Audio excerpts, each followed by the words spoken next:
Federal Parliament sets timeline to elect new House Speaker. Nominations on April 2nd, voting on the 4th.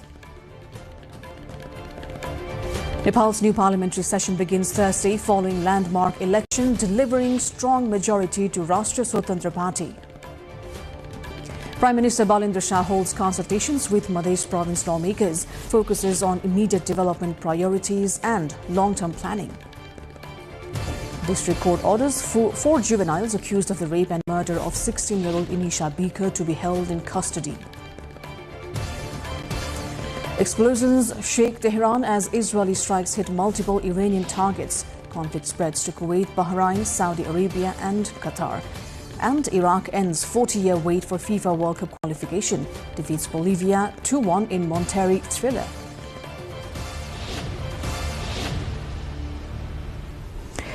Good evening, I am Sarah Sapsanamarai and this is NTV World Primetime News. We're coming to you live from Kathmandu at 1900 hours Nepal time. Elsewhere, it's 13:15 in London, 20:15 in Tokyo and just after midnight in Sydney. Now the news in detail. Nepal's federal parliament has agreed on a timeline to elect a new Speaker of the House of Representatives, a key position in the country's legislative process. At an all-party meeting held at Singhdarbar in Kathmandu, political leaders reached consensus to file nominations on April 2nd, with voting scheduled for April 4th. The agreement was confirmed by Rashtriya Swatantra Party's General Secretary, Govindra Burlakoti. Leaders also aligned on procedures for the first parliamentary seating. The Speaker election proposal will be tabled when the House convenes on Thursday, marking the formal start of the selection process.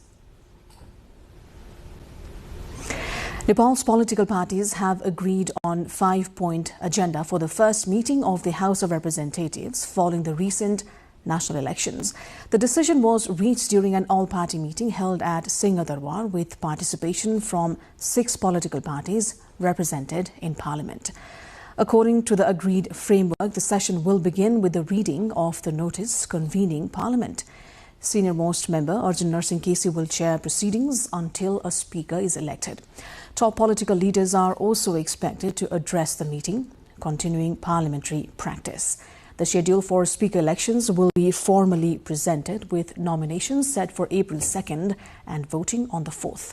Lawmakers also agreed to follow existing parliamentary rules until a new framework is endorsed, while ordinances issued by the previous government will be tabled. The first joint session of Nepal's newly elected House of Representatives and the National Assembly is all set for tomorrow. The inaugural session at the temporary hall under construction complex in Singhdarbar will likely focus on formal proceedings, speeches and ordinances. But the Parliament Secretariat is leaving no stone unturned in preparations, including security drills in case of an emergency. Sabika Shrestha reports in detail.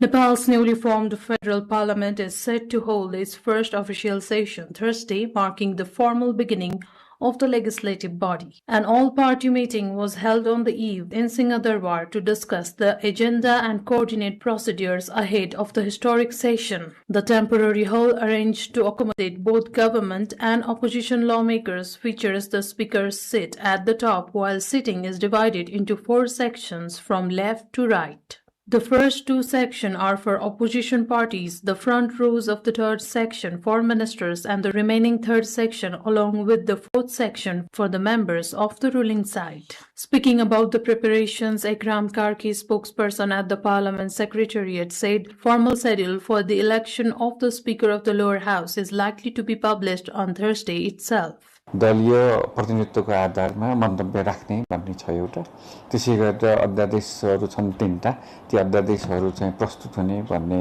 छ त्यसै गरेर सभामुखको कार्यक्रम प्रकाशन गर्ने भन्ने भएको छ छलफलमा सभामुखको कार्यक्रम प्रकाशन गर्न भोलि ज्येष्ठ सदस्य सभामुखज्यूले चाहिँ निर्देश गर्नुहुन्छ सभामुखको निर्वाचन सम्बन्धी पनि रहन्छ त्यसमा चाहिँ कार्यक्रम प्रकाशित गर्नका लागि भन्ने छ। अर्को बैठक 22 गते बस्ने भने पछाडि चाहिँ 22 गते सभामुखको निर्वाचन हुने भनेर बुझिन्छ। Meanwhile, security arrangements for the maiden joint session have been made with Nepal police personnel conducting mock drills including emergency evacuation Thursday.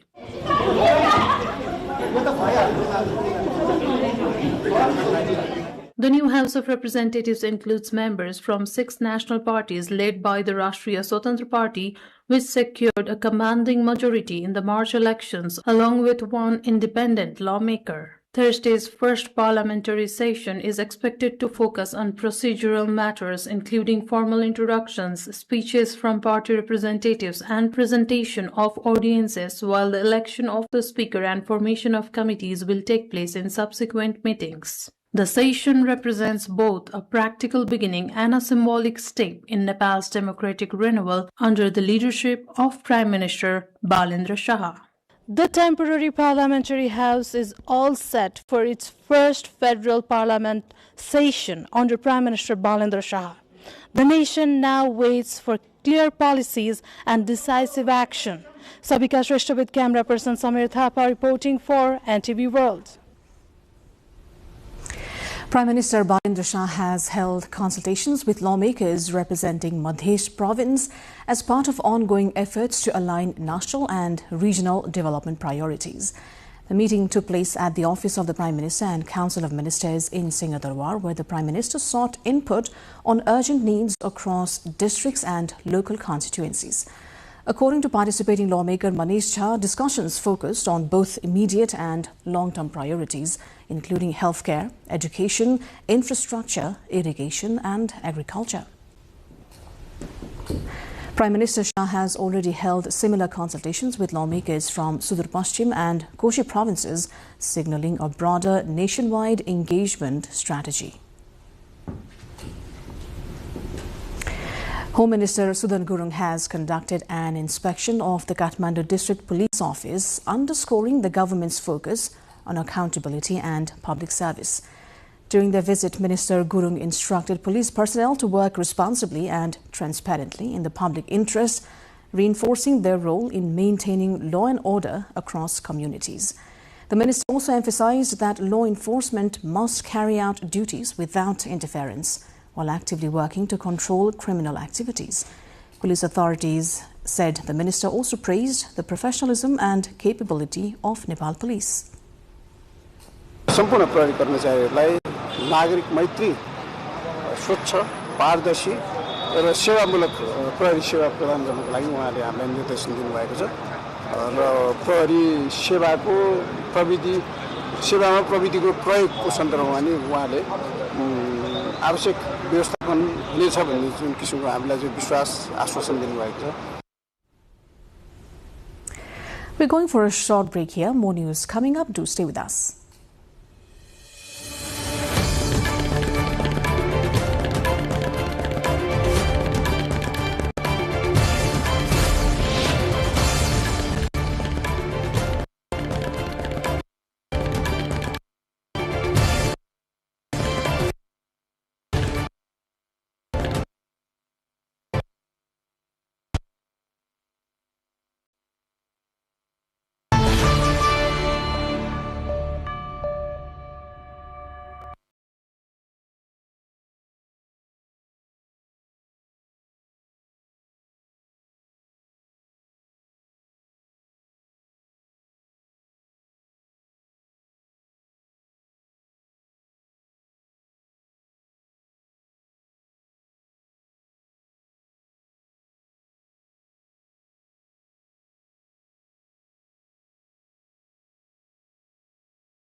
You're watching NTV World and this is Prime Time News. Welcome back. Communist Party of Nepal UML has unanimously selected Ram Bahadur Thapa as its parliamentary party leader. The decision was made during a meeting at the party's central office in Chasal, according to Election Committee Coordinator Neeraj Acharya. Thapa, who was elected under proportional representation system, secured the position unopposed after fellow leader Suhang Nemwang withdrew his candidacy. The UML currently stands as the third largest party in the House of Representatives, holding a total of 25 seats.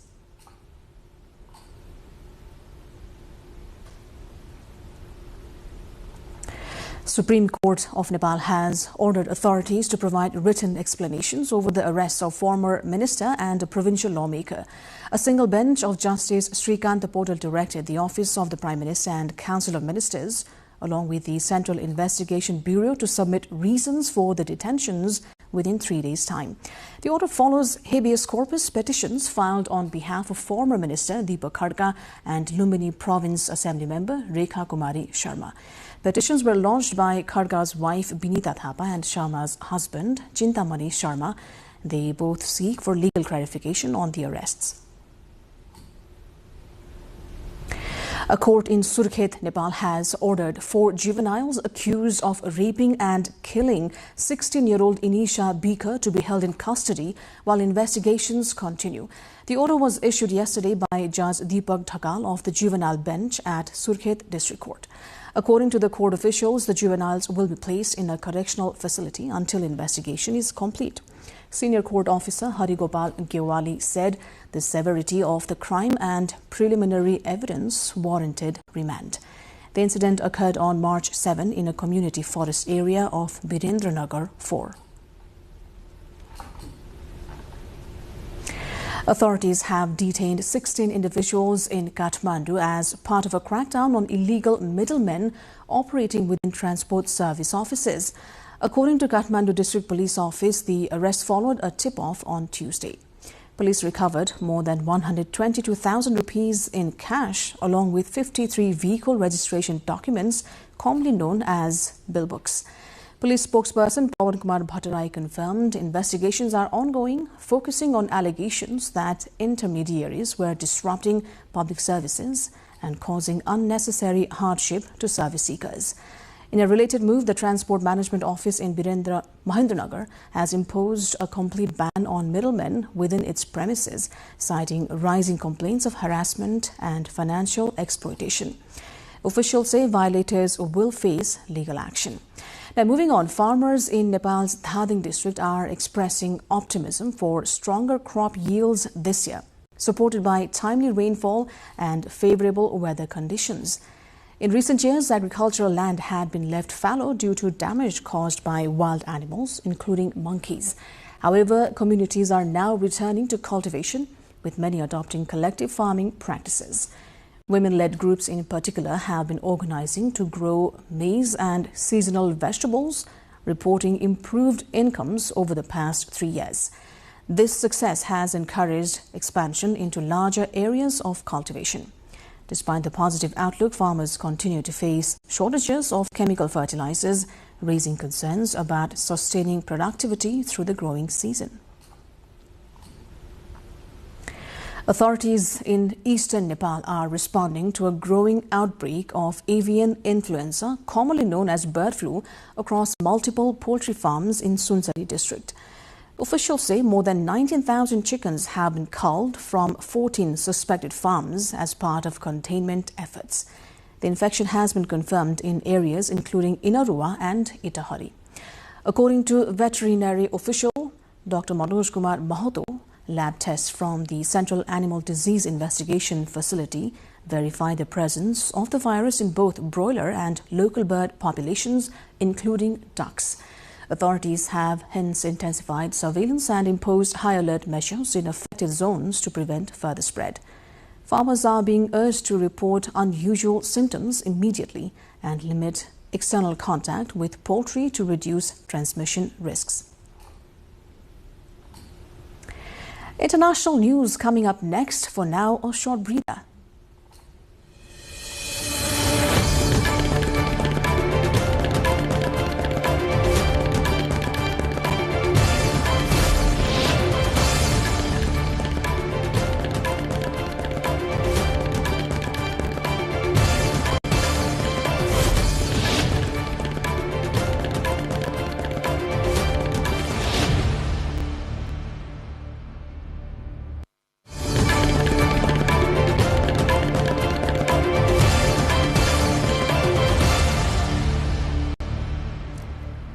Explosions rocked Tehran on Wednesday as Israeli strikes continued across Iran, while Iranian drone attacks hit Kuwait's international airport, causing a large fire, and strikes also struck targets in Bahrain, Saudi Arabia, and a tanker off the coast of Qatar, widening a war that has now engulfed much of the region. Preliminary figures put the death toll at nearly 1,937 in Iran, at least 20 in Israel, 13 U.S. soldiers and 26 killed across Gulf states since the conflict began. Israeli strikes also killed 7 people in Beirut's southern suburbs, with the Israeli army saying it targeted senior Hezbollah commanders as Israeli Prime Minister Benjamin Netanyahu vowed to press on, saying the campaign is not over and that Israel would continue to crush the terror regime, in his own words. Yemen's Houthi group has said it has carried out a third missile attack targeting Israel, describing it as a coordinated operation with Iran and Hezbollah. The claim comes as the group deepens its involvement in the ongoing regional conflict, which has expanded beyond its initial front lines. نفذت قواتنا المسلحة بعون الله تعالى وبالتوكل عليه العملية العسكرية الثالثة في معركة الجهاد المقدس، والتي استهدفت بدفعة من الصواريخ البالستية أهدافا حساسة للعدو الإسرائيلي جنوبي فلسطين المحتلة. وقد جاءت العملية بالاشتراك مع الإخوة المجاهدين في إيران وحزب الله في لبنان، وحققت بفضل الله أهدافها بنجاح. تؤكد القوات. China has said it will strengthen cooperation with Pakistan on Iran during a visit by senior Pakistani officials to Beijing. Foreign Ministry spokesperson Mao Ning also expressed condolences over the killing of Indonesian UN peacekeepers in Lebanon. The move highlights Beijing and Islamabad's efforts to promote regional stability amid ongoing Middle East tensions. 中国和巴基斯坦是相互信任、相互支持的全天候战略合作伙伴。两国在重大国际地区问题上立场相近，沟通紧密。相信两国外长将就伊朗局势等共同关心的国际地区问题，加强战略沟通协调，共同发出和平正义之声，为劝和止战、维护地区和平稳定做出新的努力。 The European Union has said reducing fuel demand is now necessary as energy prices rise amid the Middle East conflict. Speaking in Brussels, Energy Commissioner Dan Jorgensen warned the situation could worsen without action. The bloc is urging member states to cut consumption to help stabilize energy supply and costs. Having said that, I will say that on an overall level, it's obvious that when we are in a situation that might worsen, where indeed demand reduction is necessary, I very much encourage member states to take that into consideration when applying different crisis measures. More international news and sports update lined up next. For now, a short break.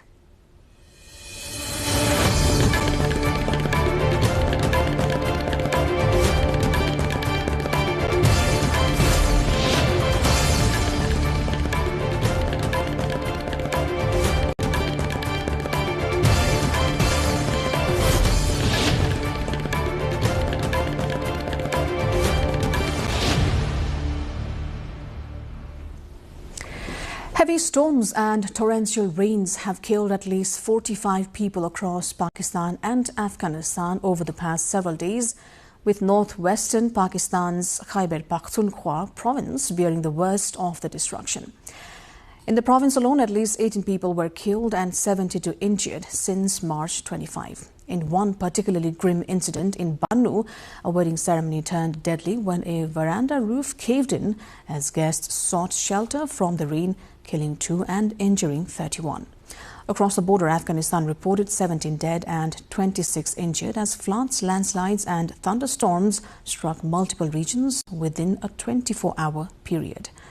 Pakistan's meteorological department has warned of fresh storms, thunderstorms and possible flash floods.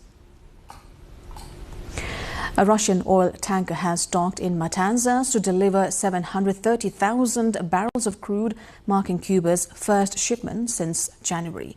The Anatoly Kolodkin arrived following a temporary easing of the U.S. fuel blockade.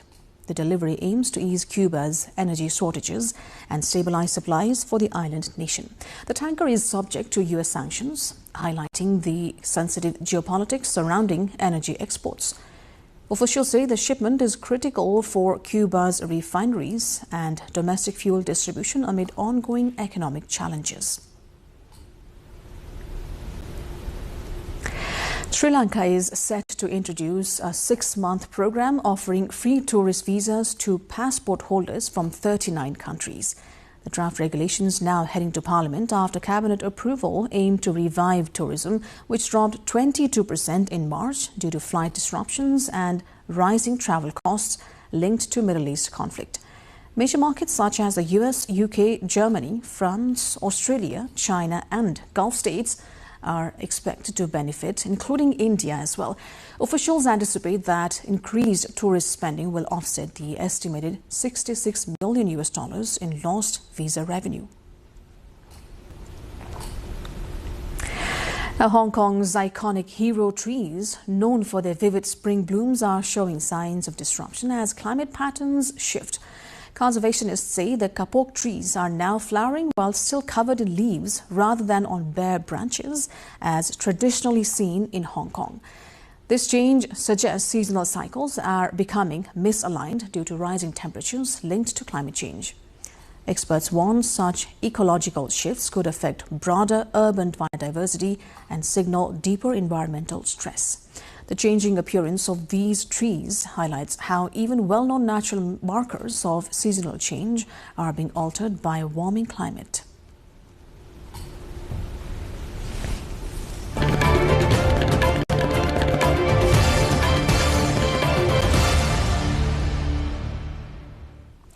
And with that, we move on to sports update.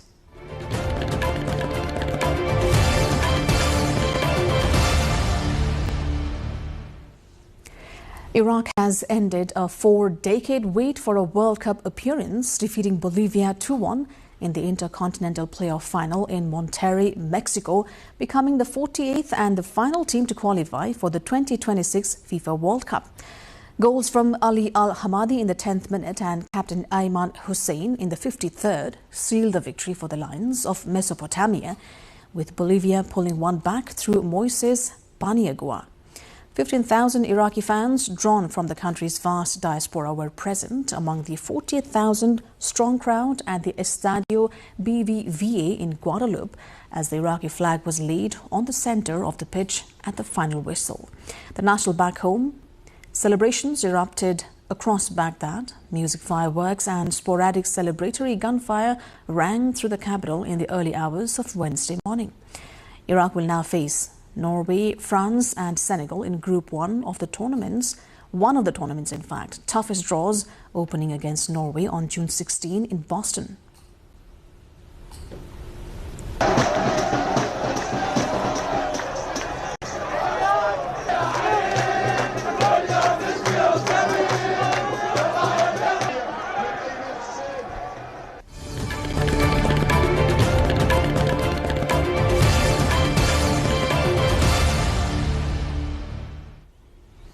Before we wrap up, here's a reminder of the top stories this hour.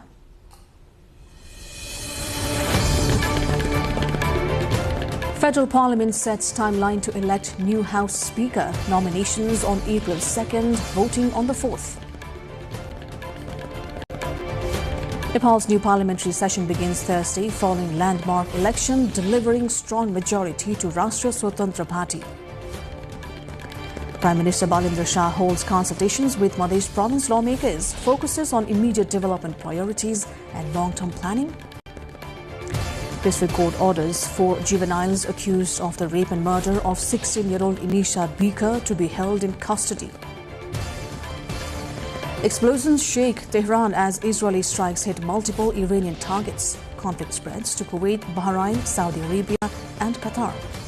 And Iraq ends 40-year wait for FIFA World Cup qualification, defeats Bolivia 2-1 in Monterrey thriller.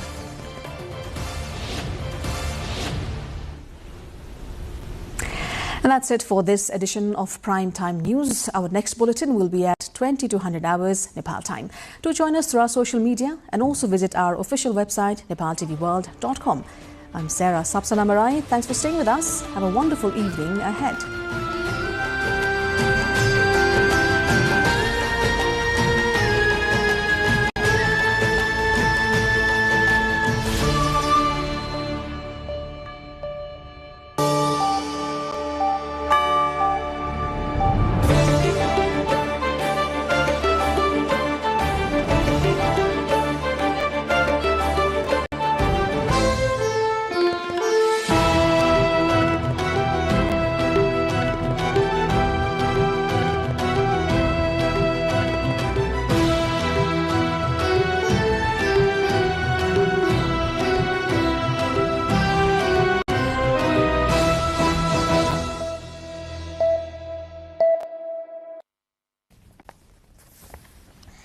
Welcome to the studios of NTV World in Kathmandu, public service broadcasting PSB Nepal's new initiative to make Nepal more visible and audible to the global audience. Welcome on board.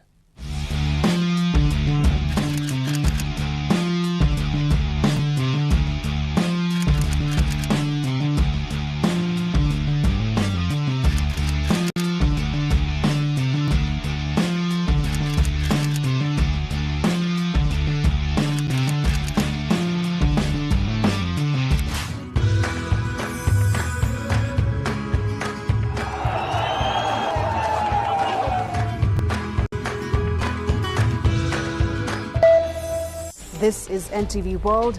Facts that speak, insights that matter. Telling the stories of a changing planet. NTV World, Nepal's perspective to the world.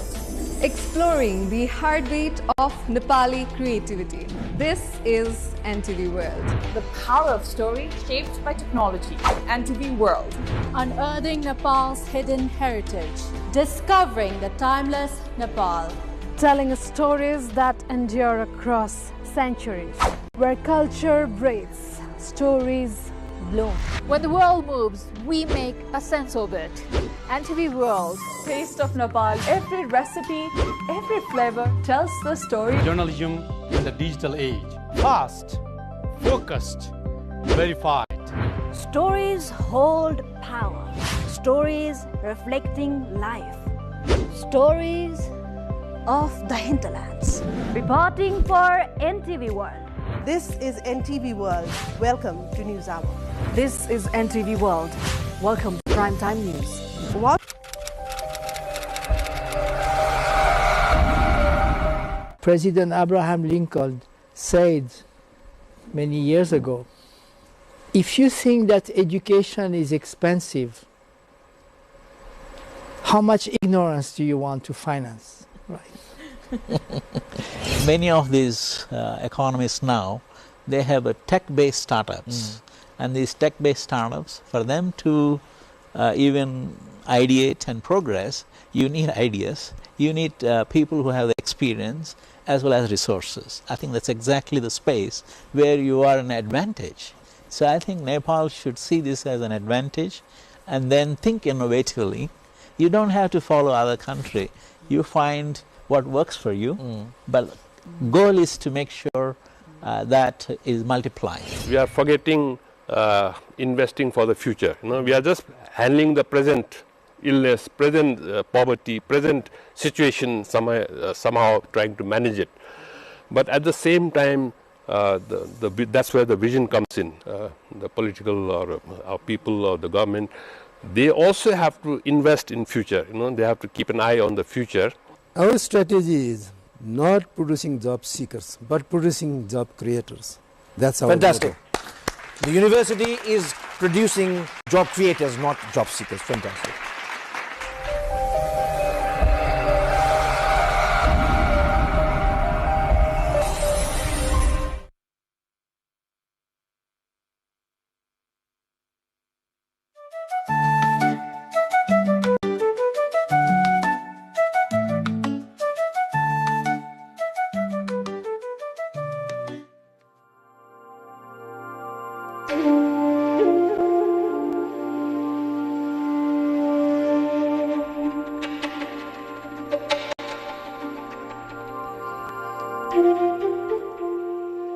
Home Bahadur Tamang, a gifted Thanka artist from the spiritual heart of Bodha, has turned his craft into a global bridge between tradition and business.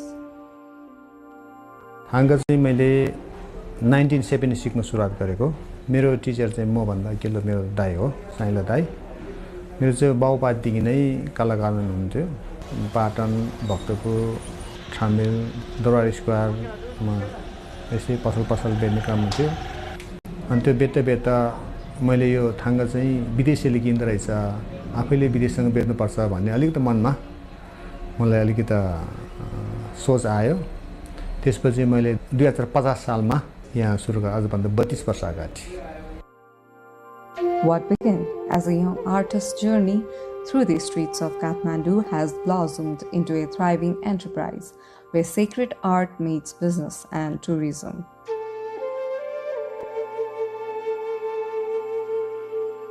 With every brushstroke, home brings Nepal's rich spiritual heritage to the world, transforming Thanka painting into a symbol of cultural fusion.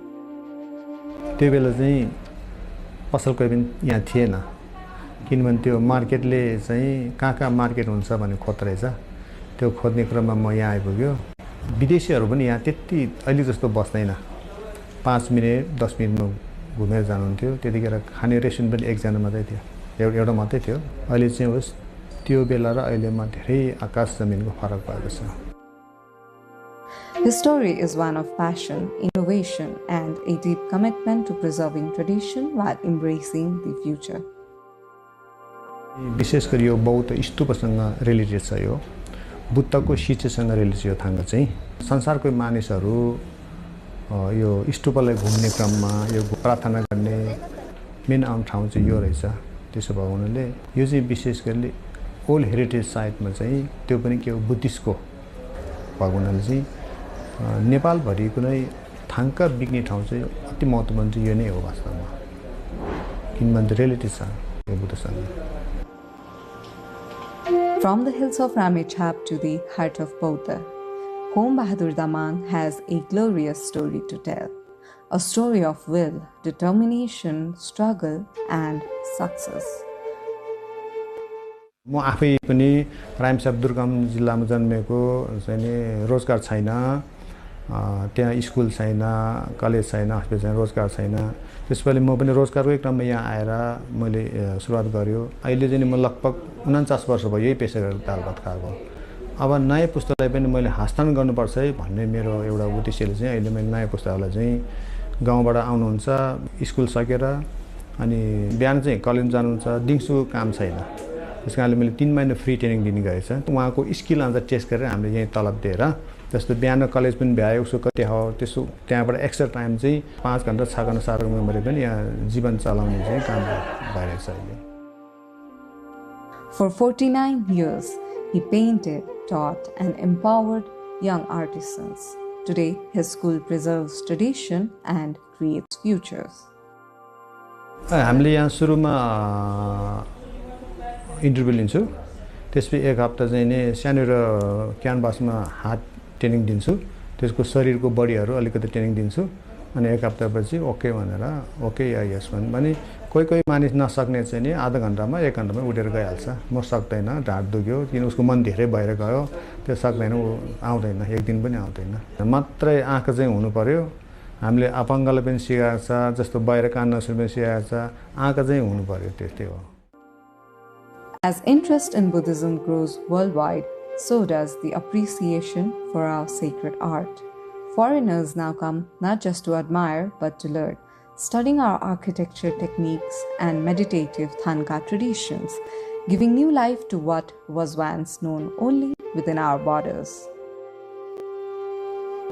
Buddhism Nepal हो नेपालमा जति छन् विश्वसम्पदामा सूचीमा भएको मठ मन्दिर गुम्बद छ यसैबाट उहाँले पनि सिकेको वास्तवमा यो जुन बौद्ध स्तूपरा भनौँ लुम्बिनी त्यो जस्तो त उहाँहरूले बनाउन सक्दैन तर यसको चाहिँ एकदम महत्त्वपूर्ण के छ भगवान या चाहिँ दोस्रो तेस्रो बुद्धको रिलेटिभ यहाँ छ जति चाहिँ अहिले संसारमा यो बुद्धिज्म फैलिँदै जान्छ यो महायान बुद्धिज्म त्यतिकै ठाउँको भ्यालु चाहिँ बढ्दैछ अहिले जस्तो मेरै कुरा मैले 40-45 वर्ष यति ठाउँको महत्त्व थिएन किनभने वर्ल्ड वाइडमा बुद्धिज्म थिएन विदेशीहरूले जानेकै थिएन उनीहरूले त्यो सुरसुर आउँदाखेरि सानो एउटा नेपाल आउँदाखेरि सुपर नेट किन नलैजाऊ भन्ने मात्रै लाइन थियो अहिले चाहिँ उहाँहरू चाहिँ जस्तो अमेरिका युरोप तपाईको यो सिङ्गापुर ताइवान मलेसिया विभिन्न देशमा चाहिँ अहिले बुद्धिस्ट प्र्याक्टिसनर धेरै उहाँहरू चाहिँ गर्नुहुन्छ त्यसको लागि चाहिँ एकदमै महत्त्वपूर्ण छ त्यसकारणले भविष्यमा यो थाङ्गा चाहिँ छ यसको मार्केट छ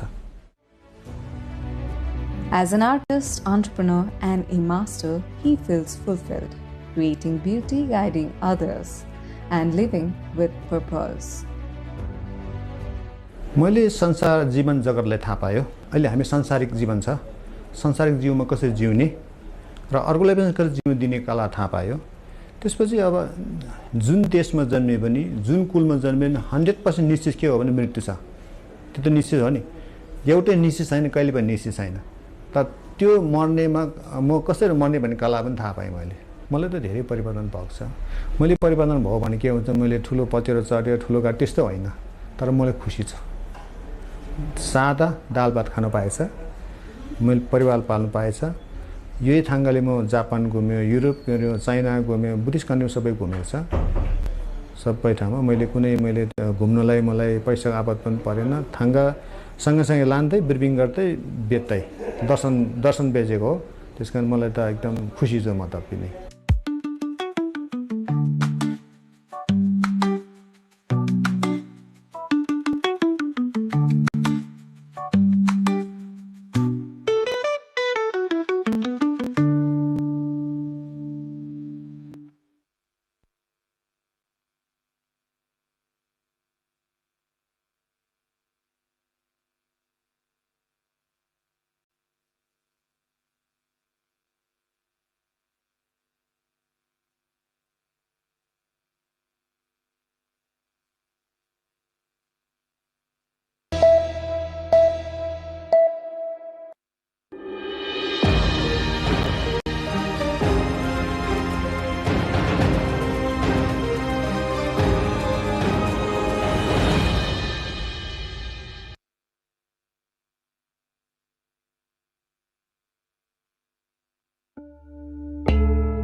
A reflection of biodiversity along with nature and culture. A view of the silver-like shining mountain range right before your eyes. A chronicle of the rituals and traditions of Kirati people from creation to civilization and the present day. A unique tourist trail in Nepal filled with natural beauty, the Mundum Trail.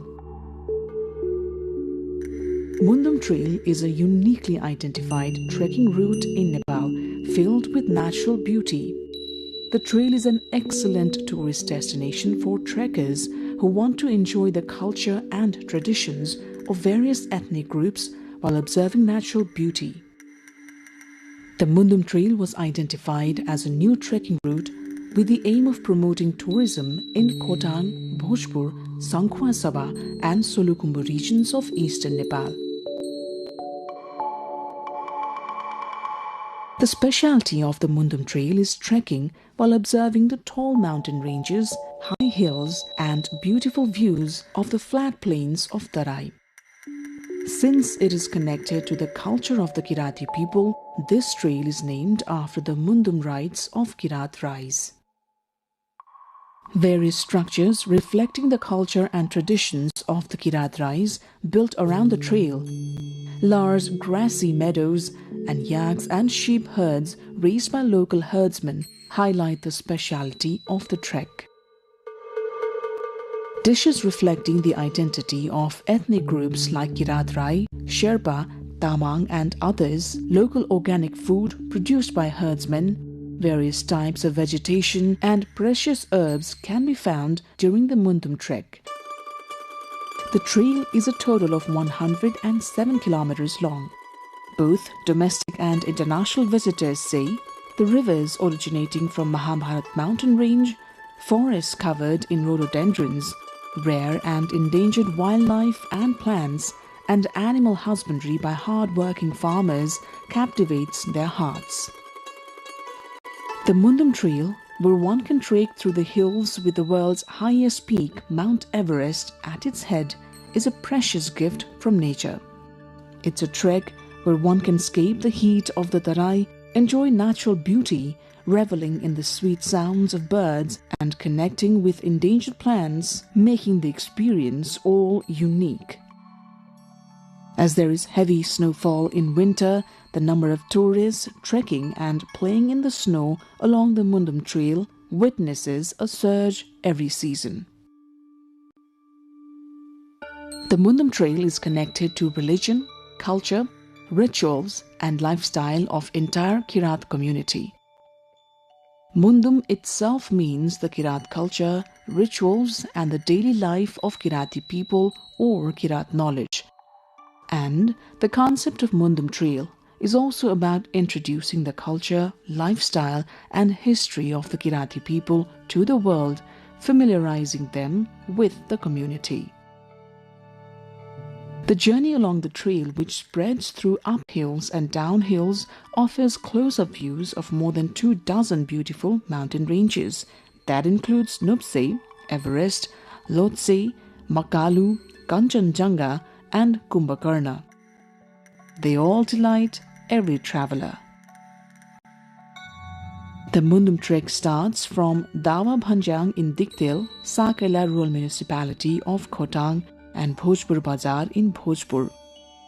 Most tourists start their journey on this trail from Chakhema Bhanjang in Temki rural municipality, Bhojpur. The trek starting from Chakhema Bhanjang is a gift of biodiversity, culture and nature. The trail is also a tourist area listed among the 100 must-visit destinations selected by the government of Nepal. Temke Dada is an excellent tourist destination near the starting point of the Mundum Trail. It lies on the border of Bhojpur and Khotang. It is located at an altitude of about 3,032 meters above sea level and is a flat plateau on top of a single hill. The history of Temke Dada is also linked to Kirati civilization. Temke Dada is a habitat for various species of trees like jamb, rhododendron and chimal, as well as endangered wildlife such as red panda, ghorol and thar. Various places in Koshi province can be clearly seen from Temke Dada. From here, one can have a panoramic view of dozens of mountain ranges, including the world's highest peak, Mount Everest, Makalu, Kanchenjunga and Gauri Shankar. Apart from that, from Temke Dada, one can watch the sunrise and sunset.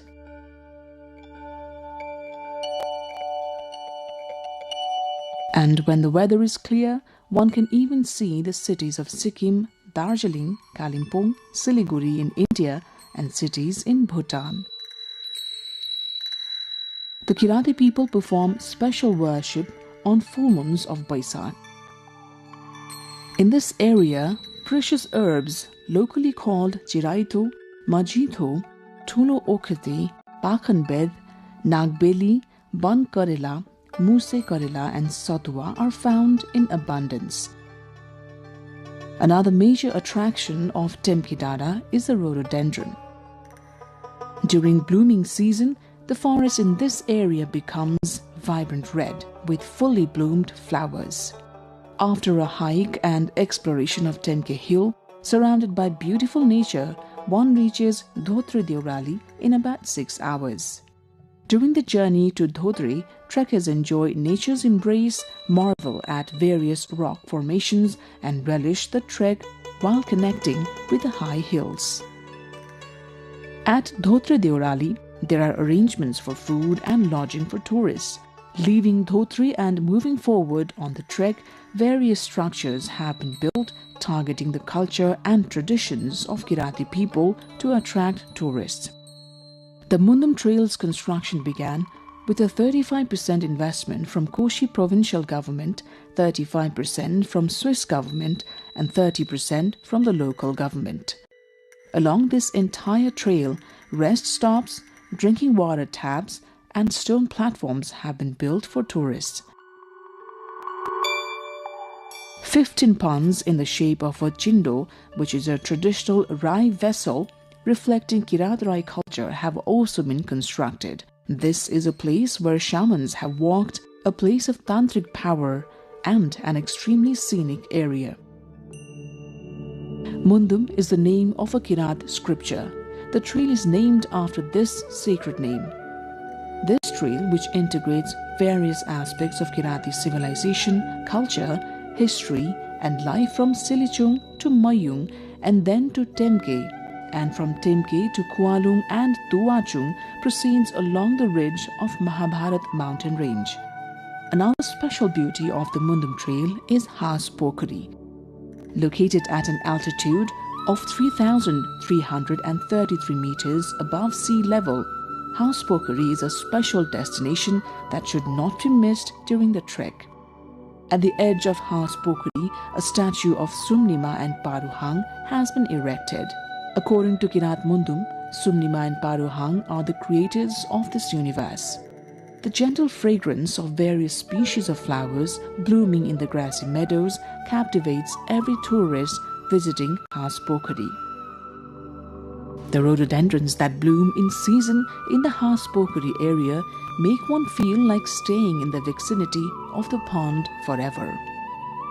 During their journey to Has Pokhari, travelers can observe at least 16 species of rhododendrons that bloom during the spring season.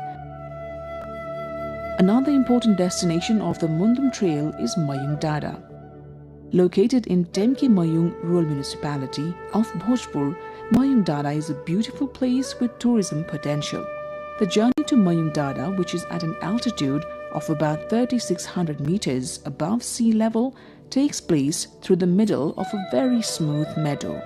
During this journey, any tourist with the melodious sound of music wishes to be immersed in the glory of beautiful nature, even if for a short while.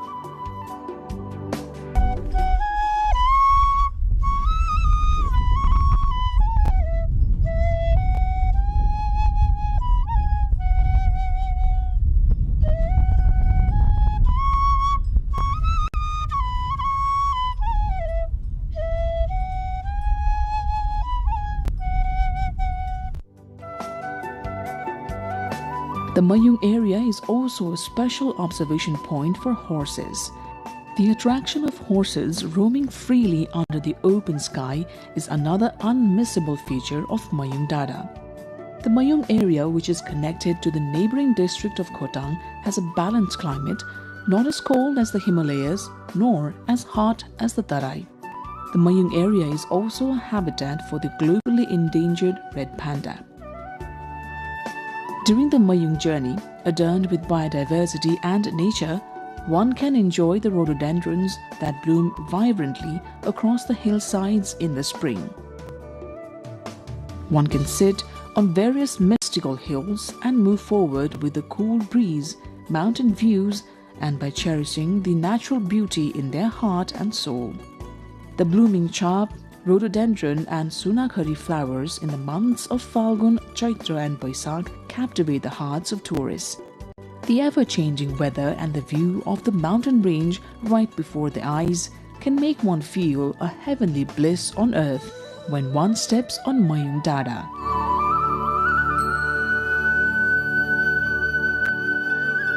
From Mayung Dada, most of the hilly districts of eastern Nepal as well as the high hill plains and villages of Nepal and India look as if they are in the palm of one's hand, making one want to keep watching. When the crimson rays of early morning sun touch the mountains on the other side, the joy of kissing the heights is immeasurable. From Mayung Dada, one can also view more than 24 beautiful Himalayan peaks. This includes Charpate, Mera Peak, Nuptse, Everest, Lhotse, Lhotse Sar, Makalu, Kanchenjunga and Kumbhakarna. Travelers say is less tiring and also does not give one altitude sickness.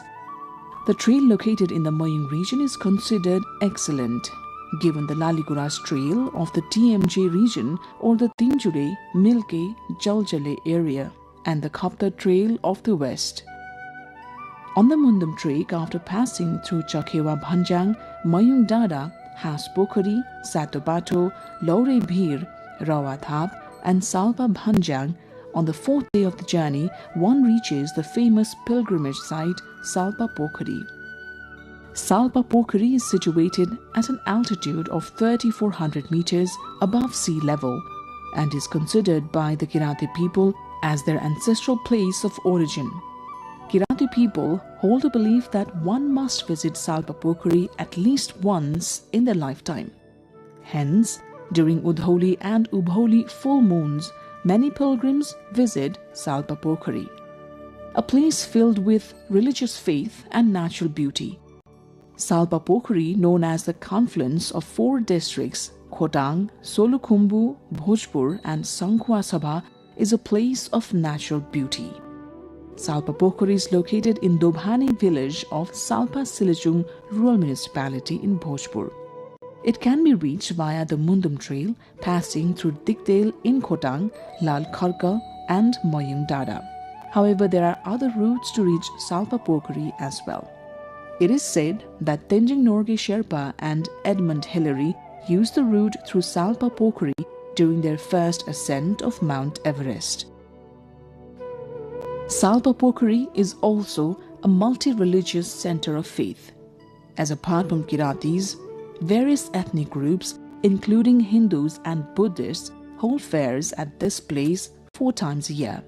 There is a religious belief that people who are born unable to speak can start speaking after being dipped in the waters of this pond, and childless couples are blessed with children after visiting Salpa Pokhari.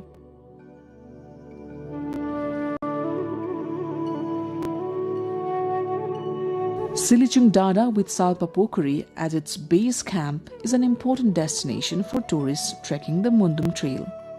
Tourists who reach Salpa often make a return trip to the summit of Silichung Dada, which stands at an altitude of 4,100 meters.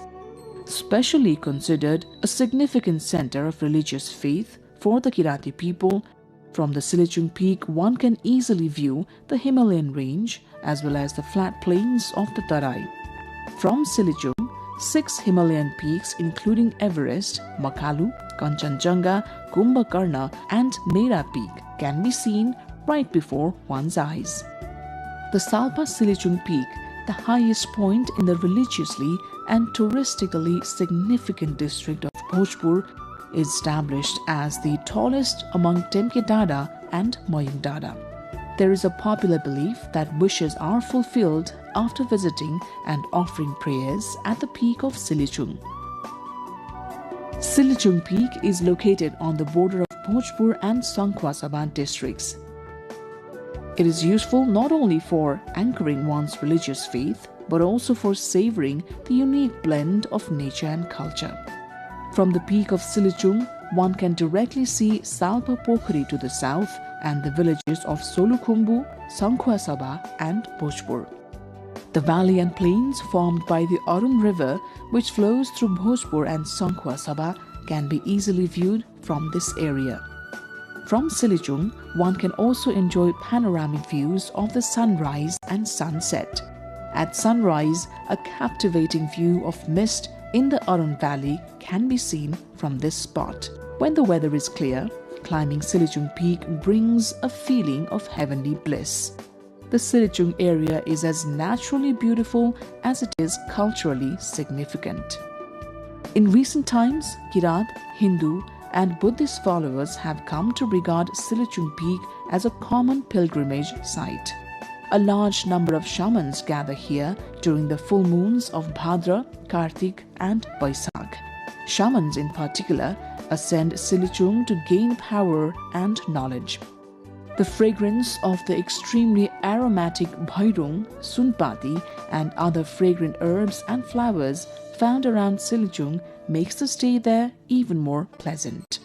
There is a Mundum myth that Kirati people gain power from this area, envisioning it as the place where the world was created, starting from the hearth, the main pillar, the main door, the eaves, the flower garden, the resting place, and the final water source, while praying to their ancestors for divine power. Upon reaching this point, the Mundum trek can be considered complete for the time being. The Mundum Trail is an excellent destination for tourists who want to get close to the Himalayas and enjoy their beauty. The hundreds of types of flowers and birds seen during the Mundum trek make the journey even more interesting. The path is completely covered with the national flower rhododendron in various colors.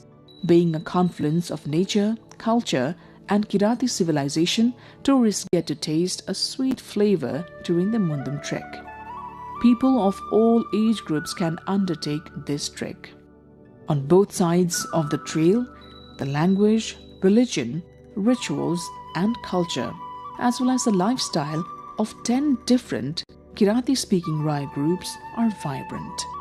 This region contains descriptions of the Kirati people from their creation to their civilization, their migration, various activities and rituals and traditions from birth to death. During this journey, one can truly feel a spiritual connection with their ancestors and with those who have passed. Locals have added new dimensions of tourism to the Mundum Trail. Along with homestays, one can also experience goat stays, which is staying in a herder's shed during the Mundum trek. Local herders warmly welcome the trekkers. This trail of indigenous civilization has recently emerged in the tourism world as a top cultural destination.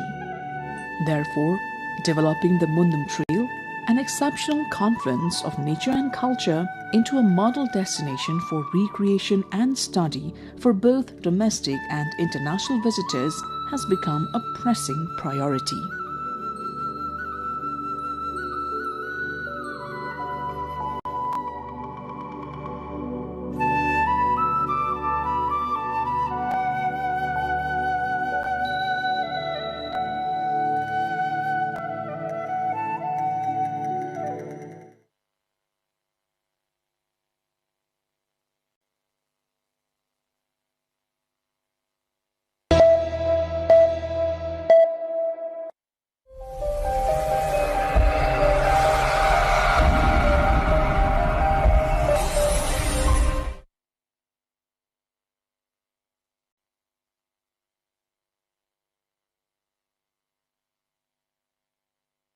Hello and welcome to all our viewers on this special program on NTV World. The theme of the program is World-Class University in Nepal, Relevance and Feasibility. What are universities for? Are they just learning grounds, or do they contribute by producing able human resource to the economy of the country? What sort of universities are called world-class universities? What are the things that the world-class universities do that Nepal can emulate? What are the types of universities we have seen in Nepal? And what are the expectations of the students who have been enrolled in these universities? In this program today, we have an august panel, a panel that is world-renowned. May I introduce to you the panelists for today's program. Professor Jamil Salmi. Professor Jamil Salmi is a global tertiary education expert providing policy advice and consulting services to several governments, universities, multilateral banks and bilateral agencies. Welcome to the program, Professor Salmi. Thank you very much. Then we have Professor Suzanne Fortier. Professor Fortier is a distinguished scientist and academic leader. She was the first Francophone and second woman to lead the institution. Welcome to the show, Professor Fortier. Thank you. Dhanyabad. All the way from India to Singapore and China, and now as a panelist here is Professor Sriram Ramakrishna. He is internationally acclaimed material scientist, a pioneer in nanotechnology, often referred to as the modern father of nanofabrics. Welcome to the show. Thank you. We are privileged to be joined by another panelist, Mr. Padma Jyoti, distinguished industrialist, business person, and leader as well. He is the chairman of Jyoti Group of Industries. Welcome to the show, Mr. Jyoti. Also, we are joined by Engineer Birendra Raj Pandey, who is a seasoned professional with over 30 years of experience in construction and infrastructure, currently leading the Confederation of Nepalese Industries. Welcome to the show, Mr. Pandey. Thank you. And of course, last but not the least is Professor Rajendra Joshi, who is the president of Madan Bhandari University of Science and Technology. His career spans for 4 decades, specializing in engineering education, renewable energy, and systematic educational reform. Welcome to the show, Mr. Joshi. Thank you. As you see by the panelists, the discussion is going to be a very serious one, pretty academic, and what are the relevance of these university, research-based university, and what is the funding mechanism around the world. So let us start the discussion with the first segment. The first segment of our panel discussion is on the theme, Building World-Class University for Prosperity. World-class universities as knowledge hubs, they do bridge theory and practice. Universities are more than centers of learning. They are engines of productivity and economic growth. Around the world, research is conducted within universities. They have fueled breakthroughs that have driven industries forward, boosting productivity and national economies. Based on these themes, we will have our first segment, Professor Salmi. You have always advocated extensively for higher education reform, and you have worked with over 100 countries worldwide till now. Many people doubt about the feasibility of establishing a world-class university in countries like Nepal. Okay, could you share some concise examples of nations that have successfully created world-class universities? Thank you for this important question. I come from Morocco, and when I was growing up in my country, the reference was Egypt in the Arab world, and the University of Cairo was seen as the top university in that part of the world. But today, the landscape has changed, and one of the leading universities today is in Saudi Arabia, King Abdullah University of Science and Technology, KAUST. Was created only 15 years ago, and it ranks already among the top universities. Certainly it's the top university in that region. That's one example of a new development. Another one not too far from here in Karachi, where 30 years ago the Aga Khan Foundation established the first non-profit private university for medical sciences, and today it has become one of the leading medical education university in the region. And perhaps finishing with another example would be Kazakhstan, where about almost 20 years ago, the government established, next to the existing public universities, Nazarbayev University, with a special act of parliament and the ambition of becoming a world-class university. Of the 3 examples you shared, Professor Salmi, which one would be closest given the economy, given the context of Nepal? Well, in a way, perhaps in terms of investment, the Karachi Aga Khan University would be the closest, because it was in a poorer society, and it broke away from tradition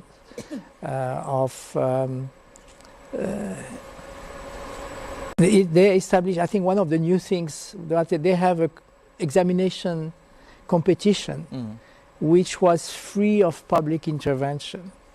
And in that way, one of the pillars of having a world-class university is to attract talent. The professors you recruit and the students who come, to have the best in the country. And by having a merit-based objective examination, they were able to move away from different practices in their country. So in your opinion, having very sound faculties and equally talented students is important. What are the infrastructures?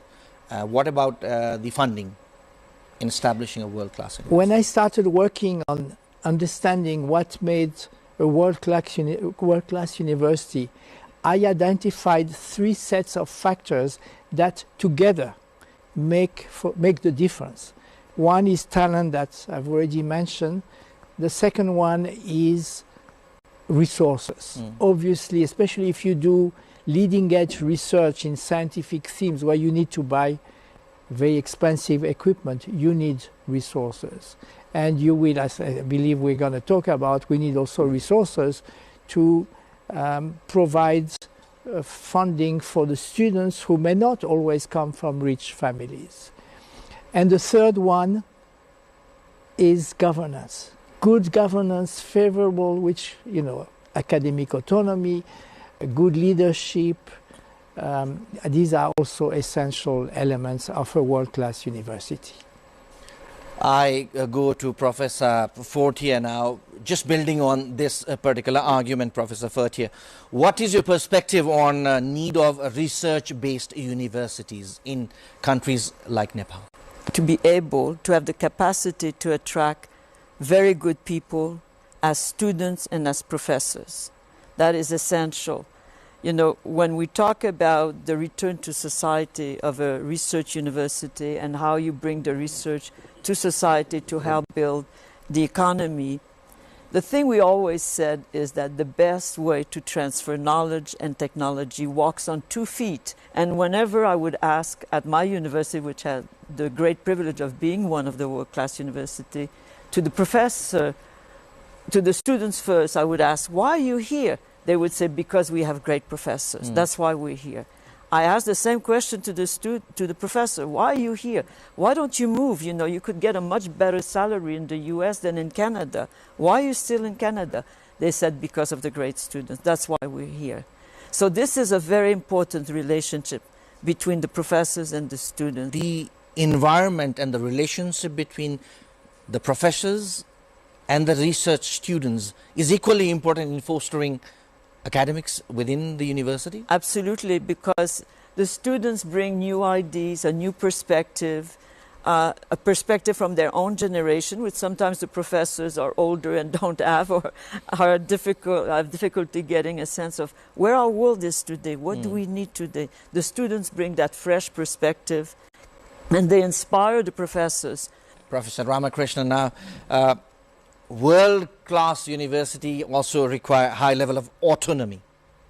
As Professor Salmi earlier said, one of the examples he gave was what it did best was it broke away from the interference, establishing itself as an autonomous body with a special act, as he mentioned, right? Does lack of autonomy stifle institutions like universities? One of the key recommendations to the government is autonomy to the universities, so that the decision-making process is the most effective, because universities are not islands. They are part of the global ecosystem where the competition is from every part of the world. That means the universities have to be able to make decisions quick, faster, and better decisions, so that they do not lose time in progressing. So in other words, it's a key recommendation, and government actually implemented it, and 25 years later, National University of Singapore consistently recognized as a world-class university. Autonomy sometimes in our part of the world, what we have seen, also leads to lack of accountability, monopoly, and waywardness, lack of good governance.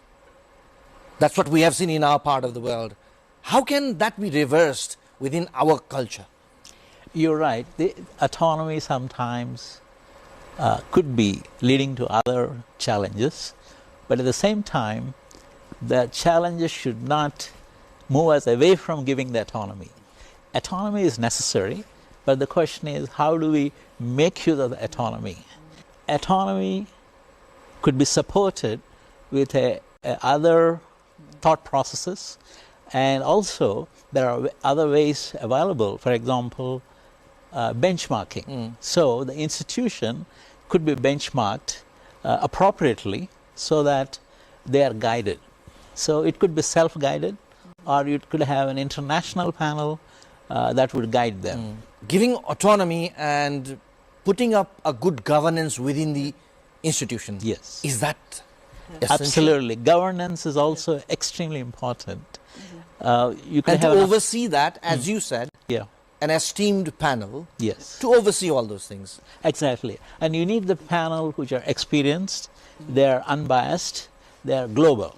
Because world-class university is a global university. You need a global standards. So the standards needs to be understood, internalized, and implemented. So that's why autonomy, good governance, if I may add, good funding. Exactly. We'll come to the funding part of it later in the program. As I move on to Mr. Padma Jyoti. Mr. Jyoti, as a leading industrialist yourself, and you have been always promoting higher education in the country as well. Well, what is the relevance you see between these world-class universities and country's industrial development? When we talk about universities and colleges, now maybe even in schools, but let's stick to colleges and universities for the moment. I think the industrialists or people who are entrepreneurs or who want to get into business, when they look at our colleges and universities, they find a couple of things very striking. Number one, I think there seems to be a lot of political interference in their administration or in their governance. So this is, of course, for many, many reasons, because in our country parties were banned. We didn't have freedom of association freely like in many other democratic countries. So perhaps we were used to forming unions or these other forums where we could vent our democratic feelings. So that probably could have been the reason because of our history. But I think now all of us know that we have a country, republic, supposed to be a very good constitution, one of the best in the world. I was also slightly involved in initial drafts. So, but after that, there is no excuse for political interference in all these sectors, whether it's trade union or in the school or in the college or student union or running of the universities. There is no excuse now. There are plenty of scope for making our political statements or political decisions in a rational way. So this was one thing we noticed, the business community. There are universities and colleges somehow seem to be victim of this political interference. When I say political, I mean party politics. Party-based politics. Yeah. Politics, of course, is the mother of everything. So without that, I don't think we can live in modern world. So you mean to say that universities should be kept away from that? Yes. Or universities should not give their students their right to follow trade unions or, let's say, student unions? No. I think union is another matter. I think let's start with the administration and how the universities run. It's a governance structure. So that's where I think we have to start at the top. And then I think this leads to governance. Because of this interference, the governance has not been what is expected of a union. They forget the main objective of the university or the college, or what is the objective, or what is the role of such education institution to the country or to the society. So it becomes a very mixed up situation, and that's not a very good situation, and we are not producing increasing the quality of our people who are coming out. And then I think if I may move on to another point, then many business, the companies also found that the products coming out of these colleges and universities, whether they are suited for the kind of manpower or skilled manpower or skilled managers. The industry is in need to grow and to compete worldwide these days. So even that linkage somehow seems to be missing. We are churning out many engineers, maybe many graduates, maybe MBAs, but somehow the linkage between them, what they are learning, what they train for, and what exactly the industry needs, maybe somewhere there's a break. I think envisaged is a very bold, example and bold step in our country, I must say. So we are very happy to see at least it's trying to break the mold and breaking out into a new path for our higher education. Mr. Jyoti, on a lighter note, you're hiring a CEO for one of your ventures. Would you pick a Harvard-educated CEO or, let's say, Madan Bhandari University of Science and Technology educated CEO? CEO, I think it depends on the CEO, what kind of company. Suppose I have a hydropower company. So hydropower company, I would look for somebody who has some idea about how hydropower works and what are the risks. So you would not distinguish, both are okay for you? I think it should suit me, just because the name in the certificate, I don't think I put very high value, but name on the list gives you confidence. Yes, he must be very good having gone through that rigor of that discipline and a world-class university.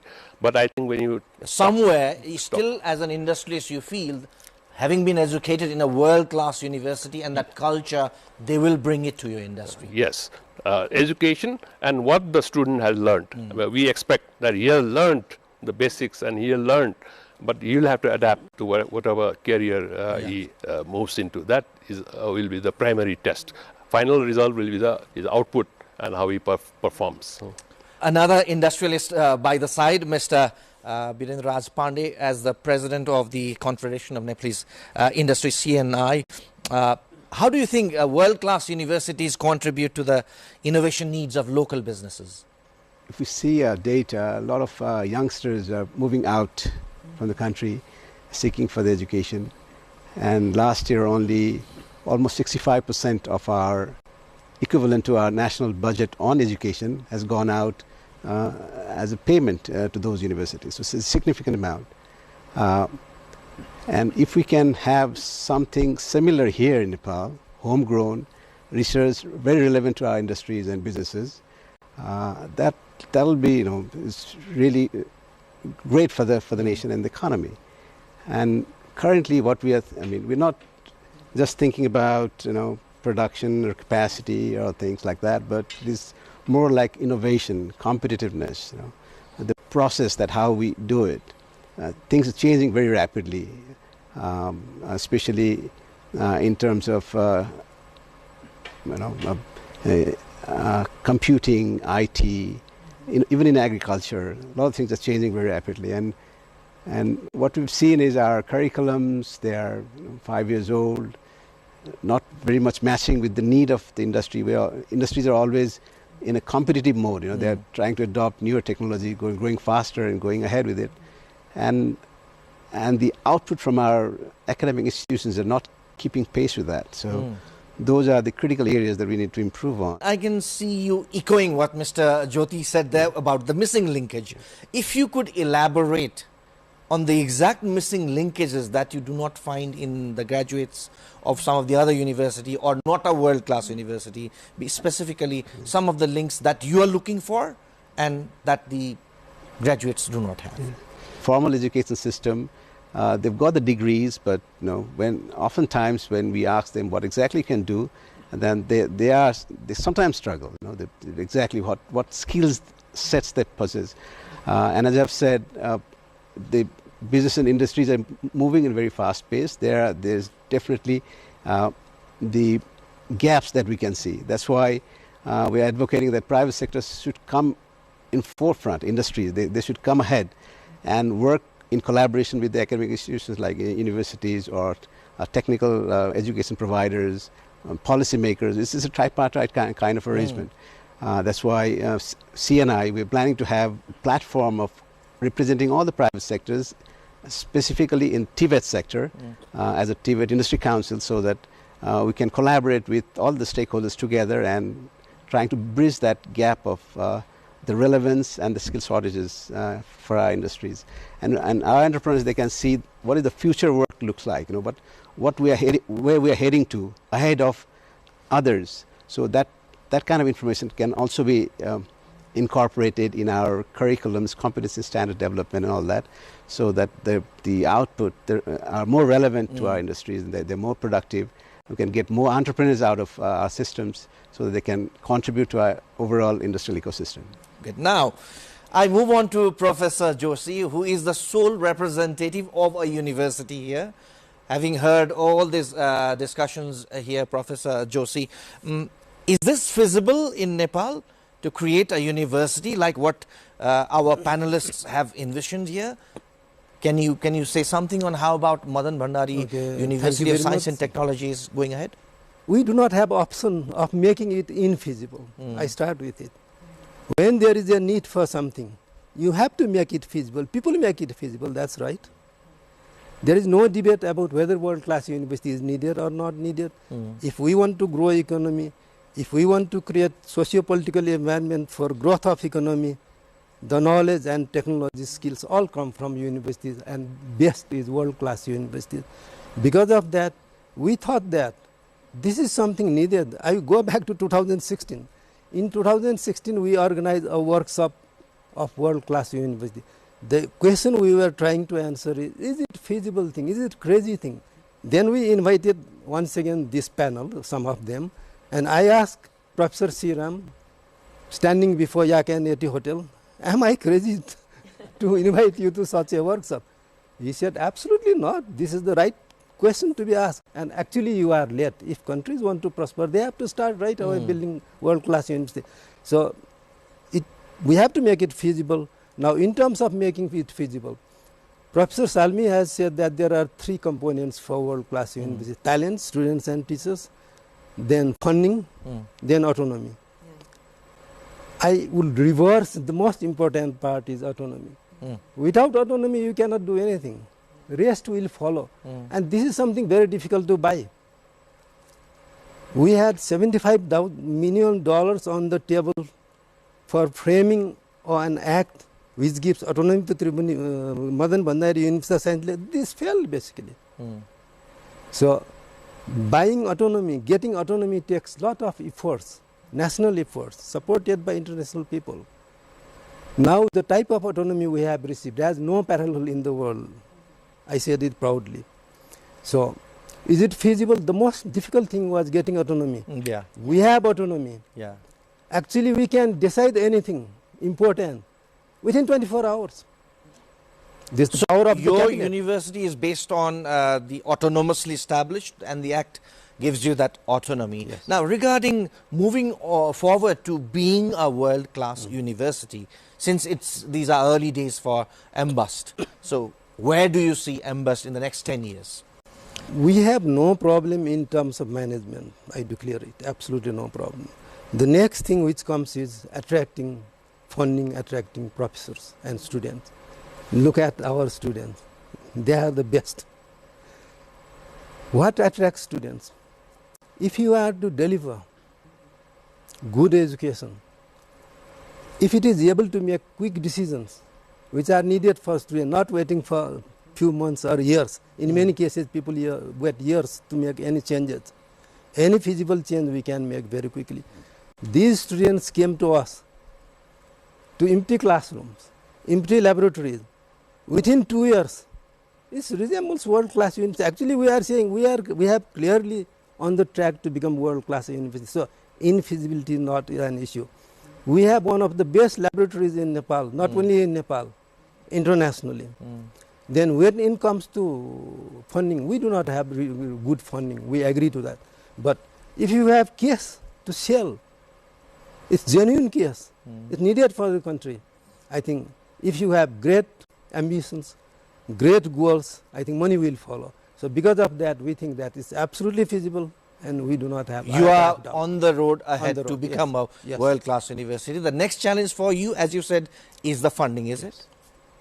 Thank you, Professor Joshi. That concludes the first part of the panel discussion that was around building world-class universities for prosperity.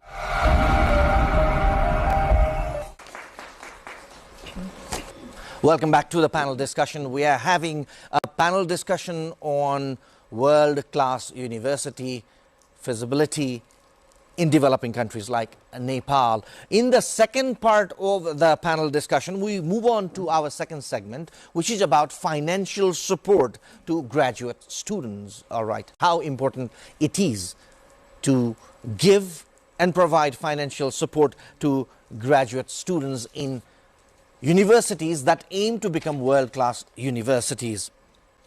As discussed earlier, research institutes are an essential components of national economy.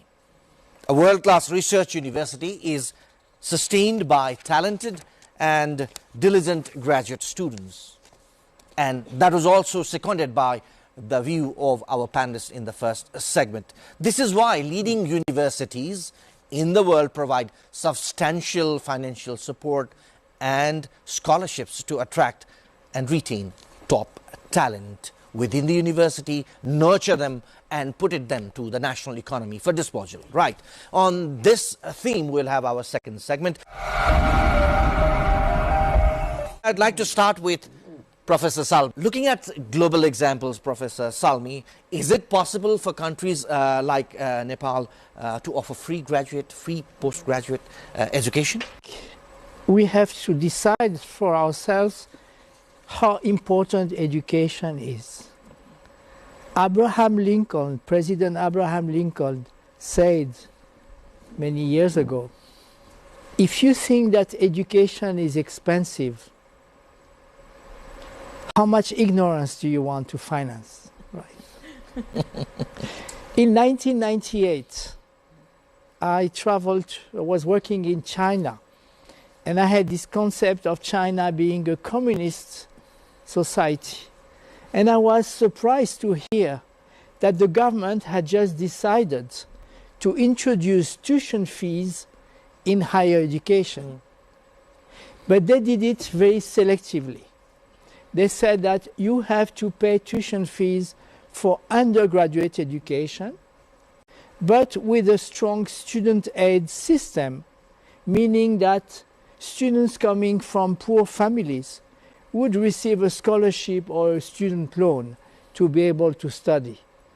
But then I was even more surprised because they said, however, graduate education for masters and PhD will remain free because it's too important for the development of China. And if you look around the world, many countries have the same reasoning, that you cannot have research without good students, masters and PhD. And in many such universities, PhD students are not considered as students anymore. They are part of the research teams working with their professor, and that's why funding them is a priority in these countries. We have universities that are mass universities. How would universities do that in global practice? How do they manage the funds to do that? When they are autonomous, when they have to generate their own funds? Well, it has to come from various sources. And governments is a serious element. I mentioned Kazakhstan earlier. Kazakhstan is known for its Bolachak scholarship scheme. They send hundreds and thousands of students to top universities elsewhere, to world-class universities. Brazil has done that. They had a program called Science Without Borders. China has done that. South Korea has done that. But that's very expensive. And if you have world-class universities in your own country, then it's much more cost-effective to fund the students who will go to those universities. If you want to invest in your economy, You have to invest in your people. You have to believe in them. So it's basically the government, you mean to say? But you can complement that by doing what MBOS has started to do, is to constitute an endowment. Harvard University, its endowment is more than the annual GDP of Nepal, which I believe is around $45 billion. Harvard's endowment is $50. So they draw on the endowment every year to finance, to complement, in that case they are private universities, but to complement the tuition fees, the research grants that they get from government. And so building up an endowment is a very good way of securing long-term funding for a world-class university. Professor Fortier, is there an alternative to universities and research institutions providing employment opportunities to the students to complement their financial needs? Another important element of the funding is to promote interactions between the industry and the university. When we talk about where there's a lack of connection between the two, one way to remedy that is to provide opportunity for students to do internship in the industry while they're studying. This is common practice in world-class university. How do you do that? You have to provide incentives for the private sector to bring those students in. Usually we try to leverage. We say, we'll put $1, you put $1. We'll double your investments. That's a good model. And the third way that we use is to provide incentive for other people also to contribute, particularly through philanthropy. So we have tax measure in Canada, certainly in most countries, so that if you invest in university, either from the R&D sector or as a philanthropist, you get a tax incentive. These are all very important ways to support our students in our universities. And they're all available in every country. You have to look at this as an investment that will help you build your university. There's a wonderful phrase that I learned when I was at McGill, is to pay it forward. What it means is that you had a great experience in your university. Because of that, you started your own enterprise. You made quite a bit of money, and there's tax incentive in your country to help in philanthropy. So you take part of your money and you pay it forward because the university allowed you to study with a scholarship. Then you pay back, but you pay it forward. You pay after you've made your own money. It's a wonderful way that most world-class universities have used to support students. These are some of the models that you have seen around the world practiced everywhere to suffice around the the world. needs. Yeah, everywhere around the world. So you have to, my colleague mentioned it, you have to invest in your people and invest with the belief, which is well substantiated, that they will be successful, they will bring economic progress to your country, and they will want to reinvest so that other students after them will have the chance to do what they were able to do. All right. Professor Ramakrishna, now, skilled graduate play a vital role in the producing productive labor. Talking about countries like Nepal, where remittance from unskilled workers is a major source in the GDP itself, what policy level interventions or structural reforms do you think can reverse this cycle? A good proportion of GDP has remittances from Nepali diaspora. And I think one need to see in a different context. Instead of seeing that as a brain drain, it should be seen as a brain gain. I say brain gain from the example of China. I'm relatively new, but I could see last 20 years how China systematically harvested the diaspora for the progress of the country. And you could see it's now the second largest economy in the world. So we tend to generally see in a very narrow space. I think the best way to look at it is resources are needed. If they are coming through the remittances, that's fine. The question is, how policy can be fine-tuned so that it is incentivized for those in abroad, the diaspora, to plug into the national development, and also they could contribute much more effectively because they have the networks, they have an understanding of different systems, and they also have their experience. So all those three things are necessary for a world-class university.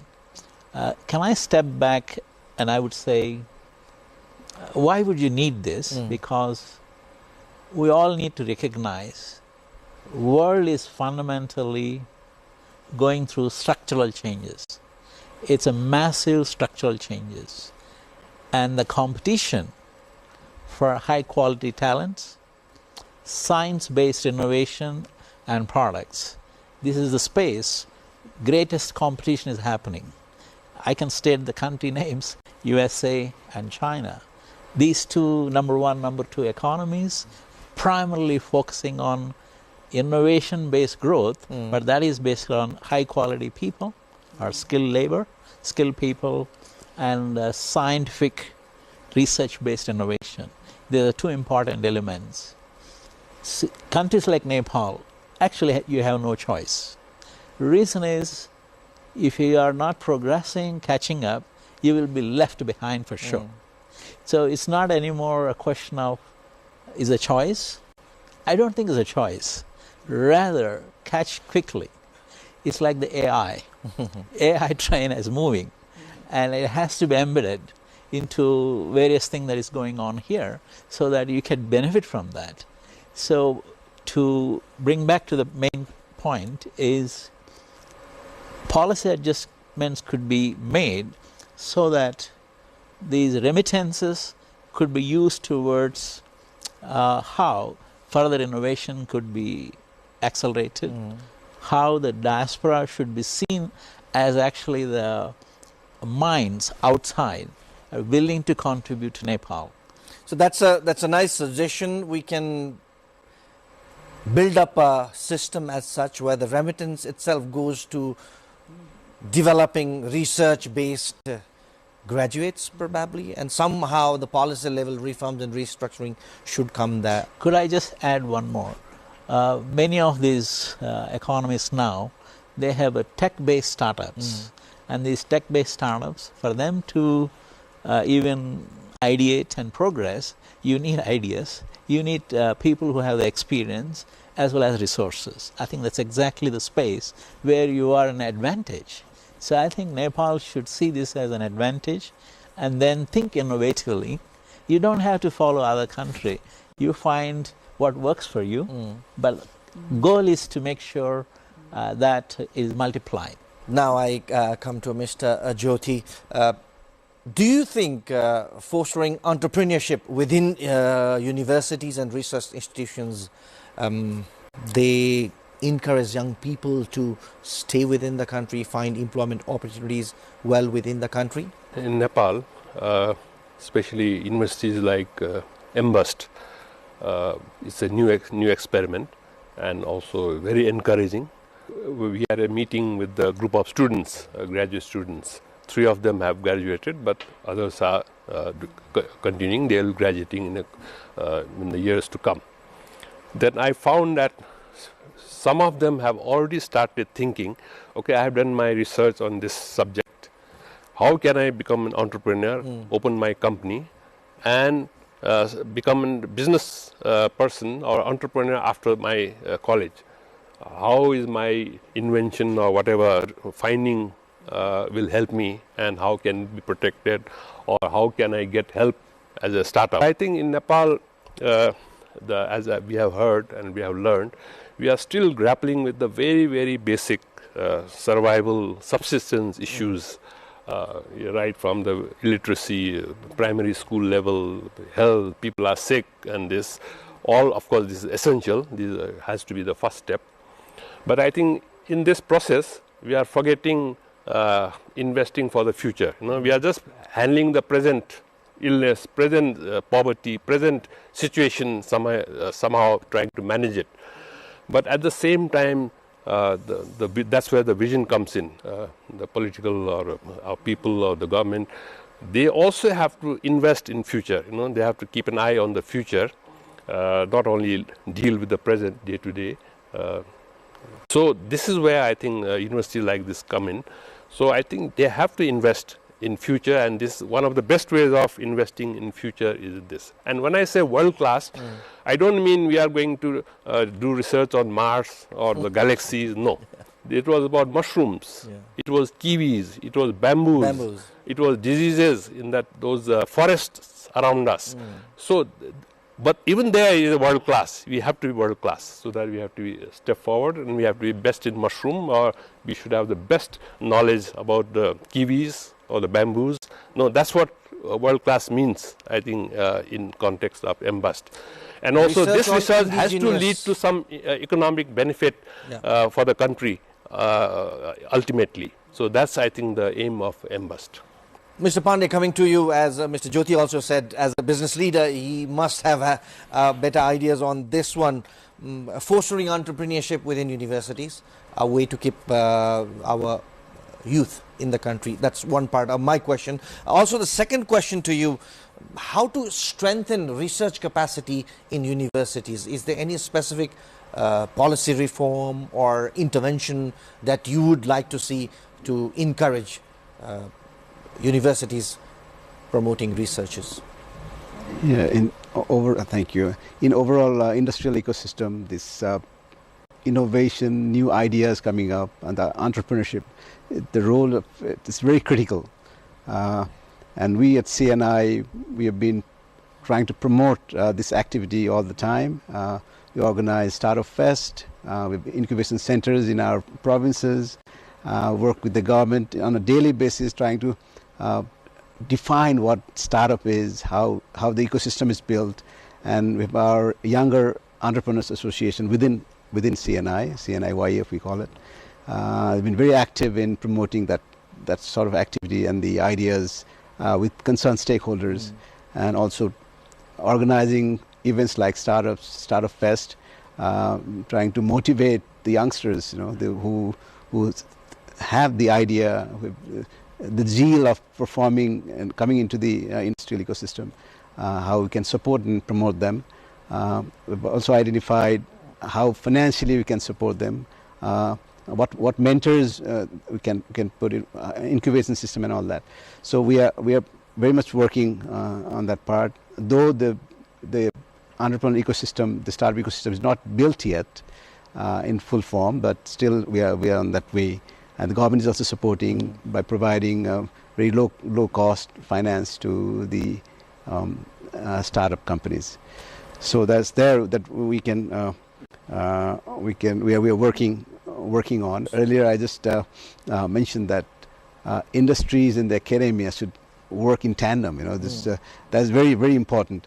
And in order to do that, industries, or as an association, they have certain issues or problems within their sector, and that can be researched and probably find solutions to that issues through the academic institutions, and where there can be a collaboration between the industry association and the university, as well as there are enterprises, big business houses. They will have specific ideas or issues within their system, and they want that to be resolved. So that association can also be established, and we can see some of that is already happening in Embust, in mushrooms and kiwis.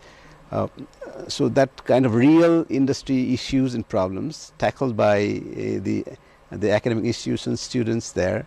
There's a win-win situation, and some funding can come up.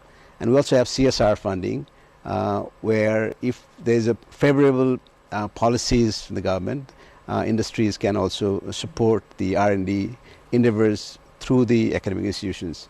And there might be, and the industries, what private sector, they're seeking for some kind of incentive mechanism, maybe a tax rebate or of a sheer recognition, in informal occasions. These are the industries supporting R&D endeavors, so let's recognize them. So some kinds of incentives or recognition, those also that also motivate industries to come forward and invest in such kind of endeavors. Do you get any proposals from other universities as such at CNI on your involvement or collaboration in promoting researches? Yeah, in recent time it's been an increasing trend actually.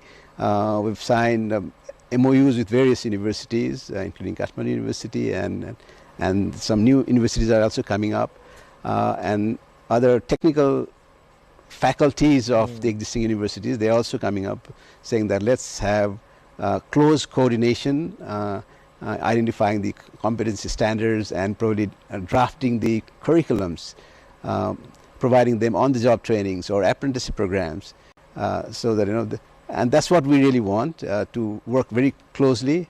And also we're also trying to make our industries and partners aware that the private sector also has to come forward with the academic institutions to work towards the direction. So that's a very good insight, that this is an increasing trend and universities and industrial, let's say, organizations are collaborating in future as well. Now I go to Professor Joshi there. Has Madan Bhandari University of Science and Technology adopted something different in funding graduates and postgraduates? Madan Bhandari University of Science and Technology is research-based university. To begin with, our cornerstone of strategy is financing students. I am not lobbying at this stage for financing all graduate students in Nepal. We have to be selective. Our proposal at this stage is to finance research-based graduate programs. In our case, it's not only PhD which is research-based. All master's degree programs are research-based, whereby 60% of credit goes to research. All students do research from day one. As repeatedly it has been communicated to you, there is intense competition for bright students all over the world. Professor Suzanne Fortier used to say in our board, if you do not give incentive, they will come to us. Yes, true. So unless we are able to give a package, our package is very modest. But if we fail to give that package, no bright student will remain in Nepal. So we didn't think whether that's feasible or not to begin with. We said that's our policy. We have to get money for that. What we have been doing now is, for master's degree students, not all, for whoever we can, we are paying 12,000 rupees per month for 24 months. Scholarship. For PhD students, 20,000 rupees per month for 36 months. In addition to that, tuition fee waiver. So financial assistance on PhD students is 1.17 billion rupees. Rupees. 1.17. No. That's a significant investment compared to our economy. That's right. Then for each master's degree student is 588,000 rupees. We do not have option of not having it. So we started giving it. We have earned around 93 million rupees on our own without charging fees basically, selling electricity and doing a lot of other things. In addition to that, there are philanthropic donors. Many philanthropic donors are financing students, as you have said, that's the most attractive part of doing. US-based Everest Fund of Science and Technology has already funded around 10 students fully. Then there are a couple of industries which have started financing students. In addition to that, the savings or the earning we have made, we are plowing back for funding students. So far, we have already committed 41 million rupees plus for students, out of which we have already paid close to 20 million rupees. So our belief is that there is no way other than finding resources.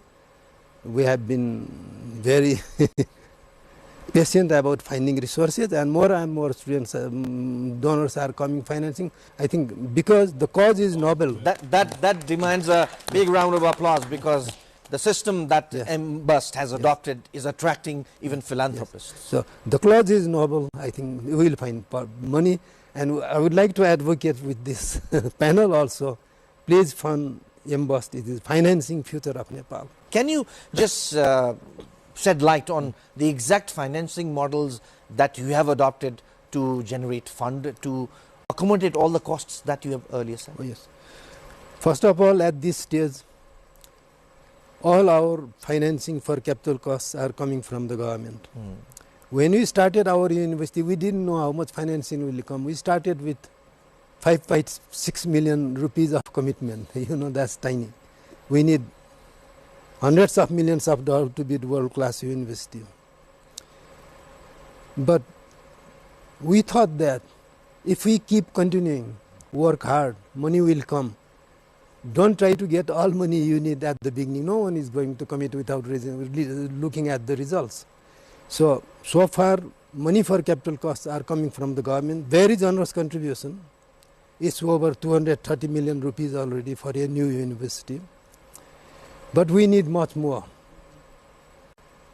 Probably 2-3 times the money we have already got. We believe we will get from there or from philanthropists. Philanthropists is a little difficult. But in terms of recurrent cost, the most pressing part is really financing students.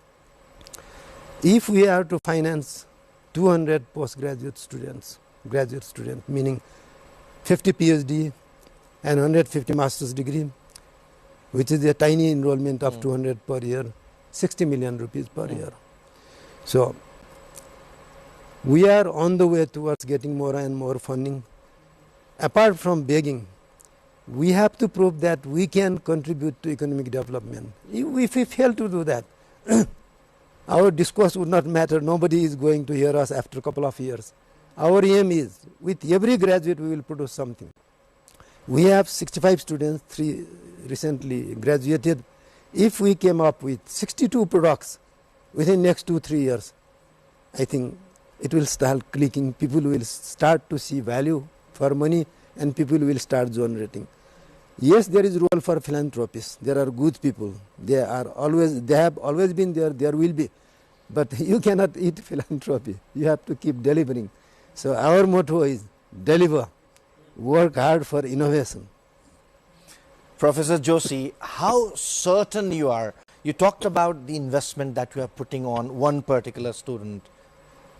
How certain you are at the end of the graduation that your student would also not join the hordes of those who fly abroad to seek greater future? No, you don't not ask this question to our graduates, but before asking, before you have asked my question, our strategy is not producing job seekers, but producing job creators. That's our fantastic. motto. The university is producing job creators, not job seekers. Fantastic. If every student graduating from our university has already product in hand, what will happen? Either some industries will grab him or her, or he or she will open a private enterprise. And all our students are ready to do that. As Padmajyoti sir already said yesterday, people are already starting to ask questions. How can we start enterprise? How patents will be distributed among students, faculty and university? So we are on that path. Wonderful discussion for the second segment of this panel discussion as well. That concludes the second part of the panel discussion that looked into the funding part of a world-class university.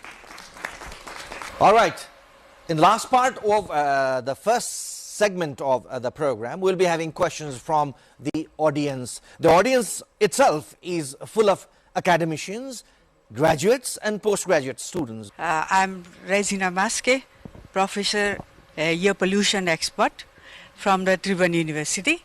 My question is for probably Professor Rajendra Joshi. I come up with the pollution taxes we are giving from the petroleum and also now the green taxes which have been already in the government I would say in the bank, government bank or government depository for so many amounts of money, but it cannot be used for the air pollution. What you have witnessed is happening with many sectors. Government sometimes looks like a black box. Money goes in but does not come out.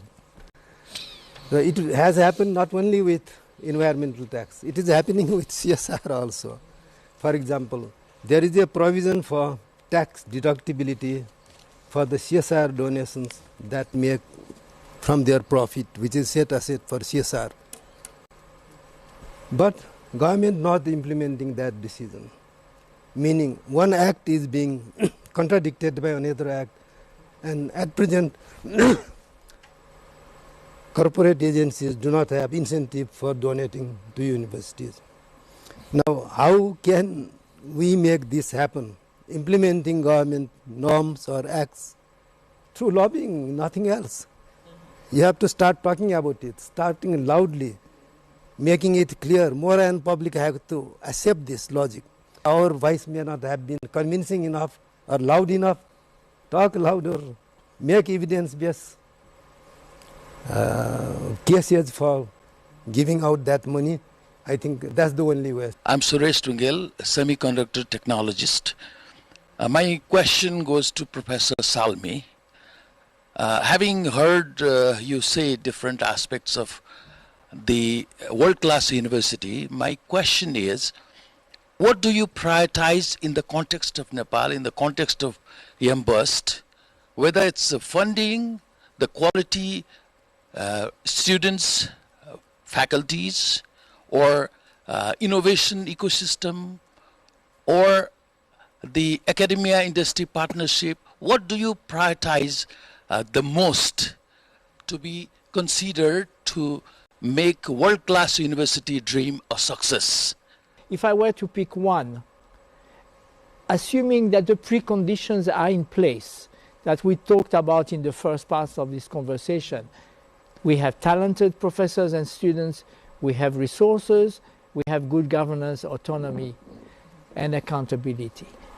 If this is in place, that I would choose strong university-industry linkages, which would take several forms. We have mentioned some of them, is making sure that the research work that university is focusing on is relevant to industry. And when we use industry, it's both firms and the local community, the local economy.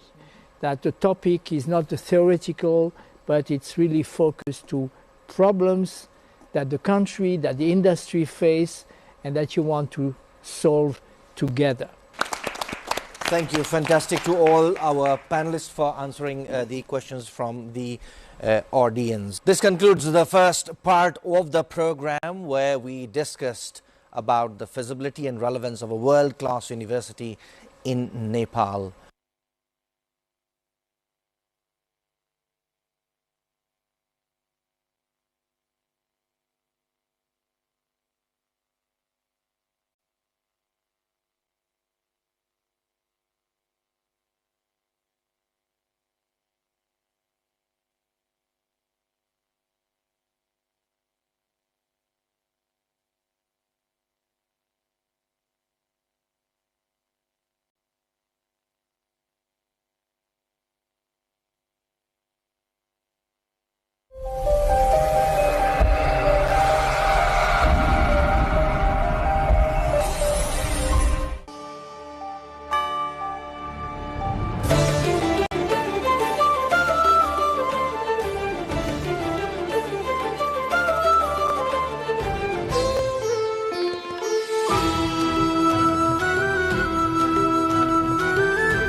Explosions rocked Tehran on Wednesday as Israeli strikes continued across Iran, while Iranian drone attacks hit Kuwait's international airport, causing a large fire, and strikes also struck targets in Bahrain, Saudi Arabia, and a tanker off the coast of Qatar, widening a war that has now engulfed much of the region. Preliminary figures put the death toll at nearly 1,937 in Iran, at least 20 in Israel, 13 US soldiers, and 26 killed across Gulf states since the conflict began. Pakistan. Israeli strikes also killed 7 people in Beirut's southern suburbs, with the Israeli army saying it targeted senior Hezbollah commanders as Israeli Prime Minister Benjamin Netanyahu vowed to press on, saying the campaign is not over and that Israel would continue to crush the terror regime.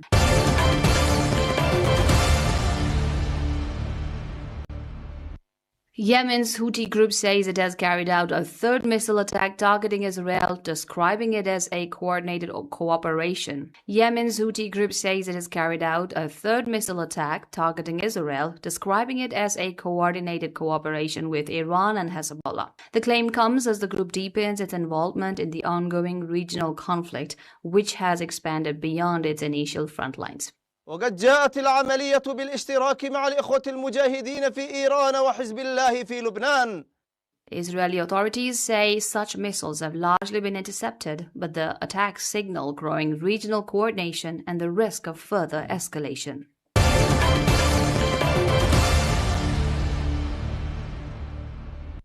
China says it will strengthen cooperation with Pakistan on Iran during a visit by senior Pakistani officials to Beijing. Foreign Ministry spokesman Mao Ning also expressed condolences over the killing of Indonesian UN peacekeepers in Lebanon.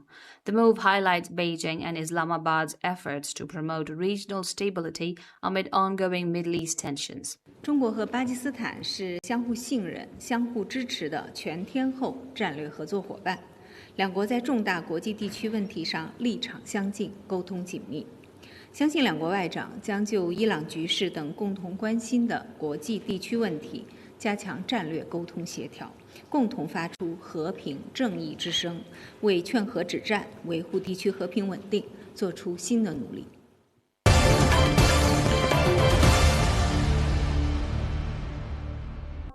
Dozens of Palestinians protested in Ramallah against a bill passed by the Israeli parliament that would permit the death penalty for Palestinians convicted of deadly attacks. The demonstration held outside the International Committee of the Red Cross headquarters included relatives of prisoners, faction representatives, and activists. Protesters condemned the legislation as a severe escalation in legal measures against Palestinians. The bill has sparked concern among human rights groups who warn it could further inflame tensions in the occupied territories. Palestinian authorities and international observers are calling for restraint and dialogue to prevent the law from exacerbating the ongoing conflict.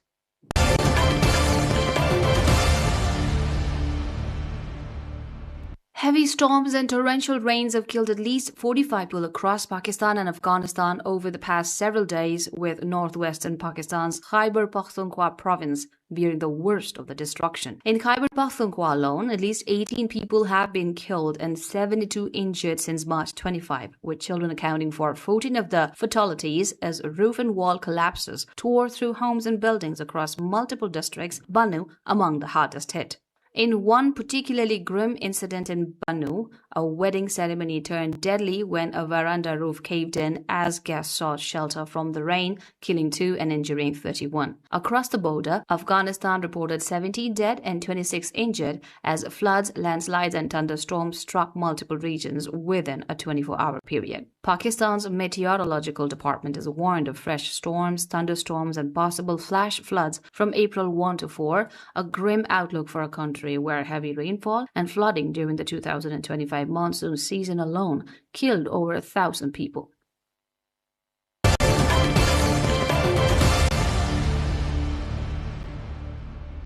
The European Union says reducing fuel demand is now necessary as energy prices rise amid the Middle East conflict. Speaking in Brussels, Energy Commissioner Dan Jorgensen warned the situation could worsen without action. The bloc is urging member states to cut consumption to help stabilize energy supply and costs. But having said that, I will say that on an overall level, it's obvious that when we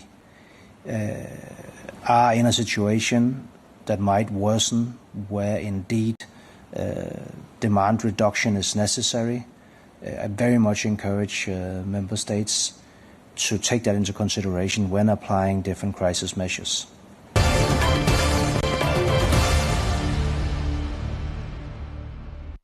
A Russian oil tanker has docked in Matanzas to deliver 730,000 barrels of crude, marking Cuba's first shipment since January. The Anatoly Kolodkin arrived following a temporary easing of the United States fuel blockade. The delivery aims to ease Cuba's energy shortages and stabilize supplies for the island nation. The tanker is subject to U.S. sanctions, highlighting the sensitive geopolitics surrounding energy exports. Officials say the shipment is critical for Cuba's refineries and domestic fuel distribution amid ongoing economic challenges.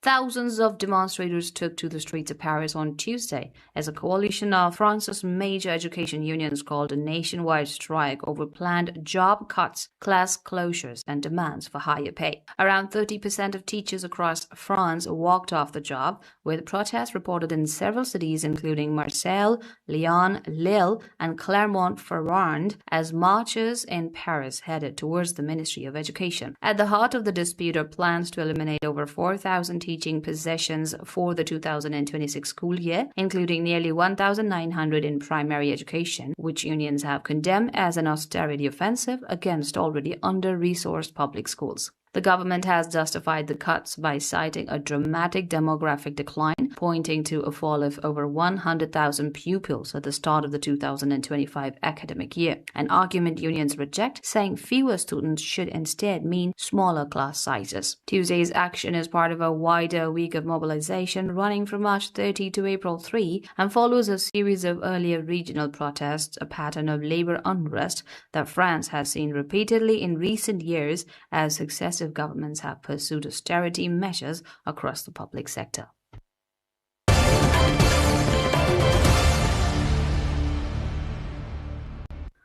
Sri Lanka is set to introduce a 6-month program granting free tourist visas to passport holders from 39 countries, with draft regulations now heading to Parliament for approval following cabinet endorsement.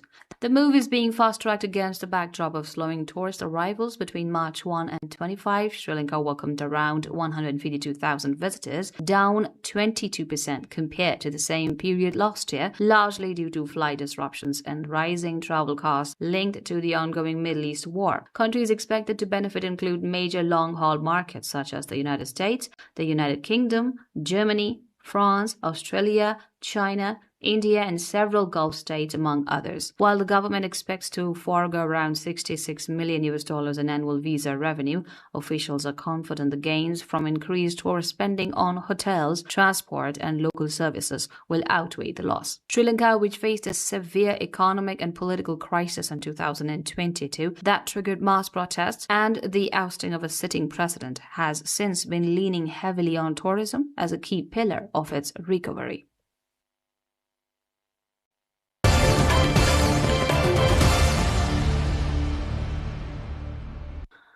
Europe's largest Apple museum has opened its doors in Utrecht, the Netherlands, welcoming visitors into a 2,000 square meter immersive space dedicated to the story of Apple and its impact on the world. Among its standout exhibits is a monumental wall made up of 100 iMac G3 computers in different colors, alongside a replica of Steve Jobs' workplace in his parents' garage where Apple was founded in the 1970s. The museum is the brainchild of Ed Bindels, founder of Dutch Apple reseller Amac, who over the years amassed a personal collection of some 10,000 Apple objects now on display across 50 years of the company's history. The opening falls on April 1, exactly 50 years to the day since Apple was founded in 1976 by Steve Jobs, Steve Wozniak, and Ronald Wayne in a garage in California, a company that grew from a personal computer startup into one of the most valuable corporations in the history.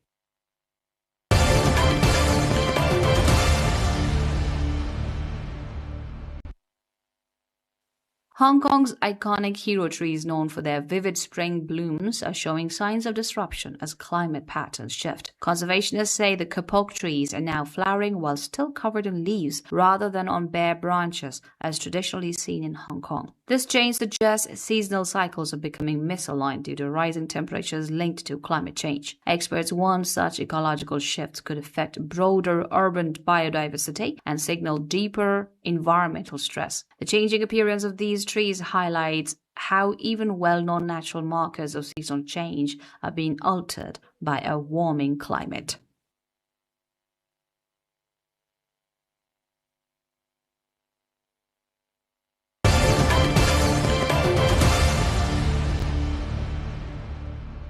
Iraq has ended a 4-decade wait for a World Cup appearance, defeating Bolivia 2-1 in the Intercontinental Player Final in Monterrey, Mexico, becoming the 48th and final team to qualify for the 2026 FIFA World Cup. Goals from Ali Al-Hamadi in the 10th minute and Captain Ayman Hussein in the 53rd minute sealed the victory for the Lions of Mesopotamia, with Bolivia pulling one back through Moises Paniagua. 15,000 Iraqi fans drawn from the country's vast diaspora were present among the 48,000-strong crowd at the Estadio BBVA in Guadeloupe as the Iraqi flag was laid on the center of the pitch at the final whistle. The national back-home celebrations erupted across Baghdad. Music, fireworks, and sporadic celebratory gunfire rang through the capital in the early hours of Wednesday morning. Iraq will now face France, Norway, and Senegal in Group 1, one of the tournament's toughest draws, opening against Norway on June 16 in Boston.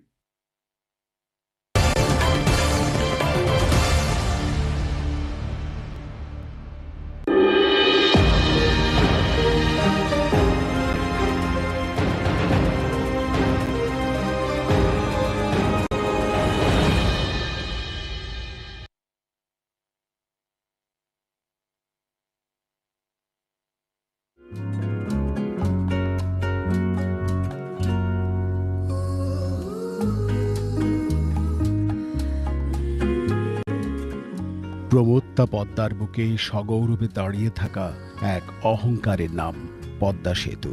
দেশের দক্ষিণাঞ্চলকে রাজধানী ঢাকার সাথে যুক্ত করেছে ৬.১৫ kilometre দীর্ঘ এই সেতু। গত বছরের জুনে চালু হওয়া এই সেতু ইতোমধ্যে দেশের অর্থনীতিতে রাখতে শুরু করেছে বড় অবদান। নানা প্রতিকূলতা পেরিয়ে বিশাল এই স্থাপনাটি হয়ে উঠেছে জাতির সক্ষমতা ও গর্বের প্রতীক হিসেবে। দেশের সবচেয়ে দীর্ঘ ও নান্দনিক স্থাপত্যশৈলীর এই সেতুকে ঘিরে মানুষের আগ্রহ বিপুল।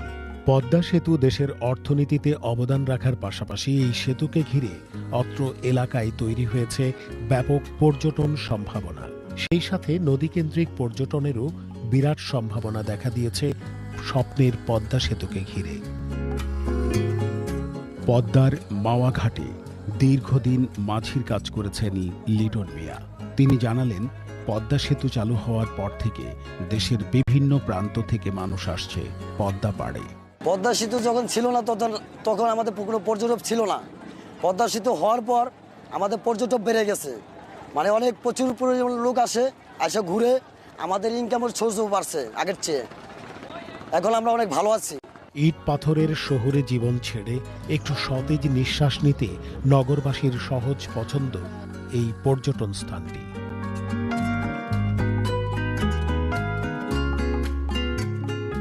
রাজধানী ঢাকা থেকে মাত্র ৩৫ কিলোমিটার দূরে এই স্থানটিতে আসা যাওয়ার পথে পর্যটকদের দারুণভাবে আকৃষ্ট করে ঢাকা মাওয়া এক্সপ্রেসওয়ে। দুই ধারে বিস্তীর্ণ সবুজ প্রান্তর আর এর মাঝ দিয়ে যাওয়া এই মহাসড়কটি পর্যটকদের অন্যরকম এক ভালো লাগার অনুভূতি দেয়।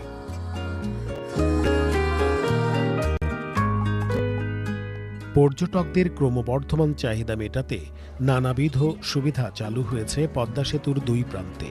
গড়ে উঠেছে বেশ কিছু আধুনিক রিসোর্ট ও রেস্তোরাঁ। এছাড়া সাধারণ ও স্বল্প আয়ের ভ্রমণ পিপাসুদের জন্য এখানে গড়ে উঠেছে রেস্তোরাঁ সহ বিভিন্ন পর্যটন সুবিধা।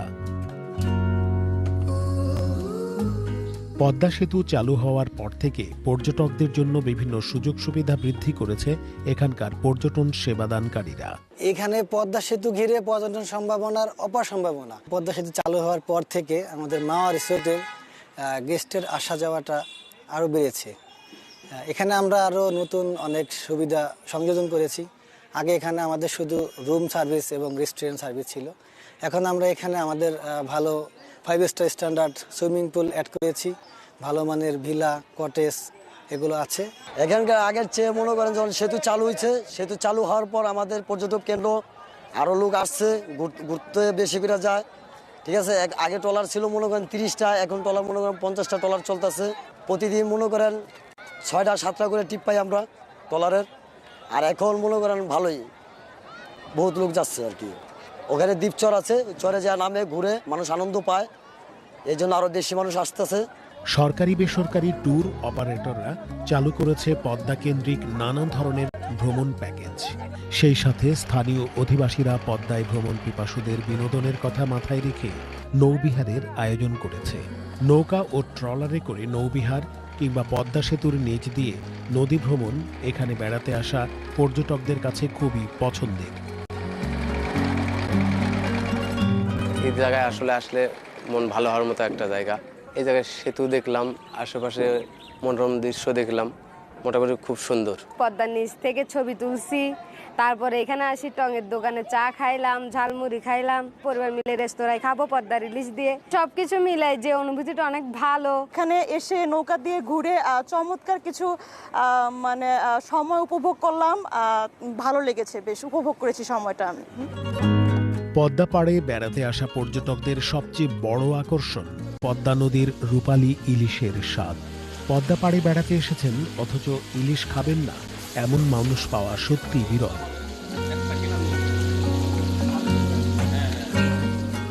অনেকে আবার শুধুমাত্র ইলিশ ভাজা খেতেই দল বেঁধে ছুটে আসেন এই মাওয়া ঘাটে। আমরা আসছি পাবনা থেকে পদ্মা সেতু দেখার জন্য মূলত। আর পদ্মা সেতু দেখতে আসা, পদ্মার পাড়ে ঘুরতে আসা মানে পদ্মার ইলিশ খাইতে হবে। আমরা ইলিশ খাইলাম এখান থেকে, ইলিশের স্বাদ অসাধারণ হয়েছে। পদ্মা সেতু দেখতে আসছি আর ইলিশ খাবো না তা হবে না। এখানে এসে খুব সস্তায় ইলিশ পেলাম, খাইলাম, অনেক ভালো লাগলো। ইলিশ খাওয়ার জন্য সারাটা বাংলাদেশের থেকেই অনেক দূর দূরান্ত থেকে লোকজন এসে ইলিশ ভাজা খায় এবং তার সাথে ইলিশের লেজ ভর্তাটা সবচেয়ে সুমধুর। ইন্ডিয়া থেকে অনেক লোক এ পর্যন্ত আসছে এই ইলিশ খাওয়ার জন্য এবং পদ্মার ব্রিজ দেখার জন্য। পদ্মা সেতুকে ঘিরে এই এলাকায় যে পর্যটন সম্ভাবনা তৈরি হয়েছে তা টেকসই করতে ইতিমধ্যে কিছু উদ্যোগ নিয়েছে সরকার।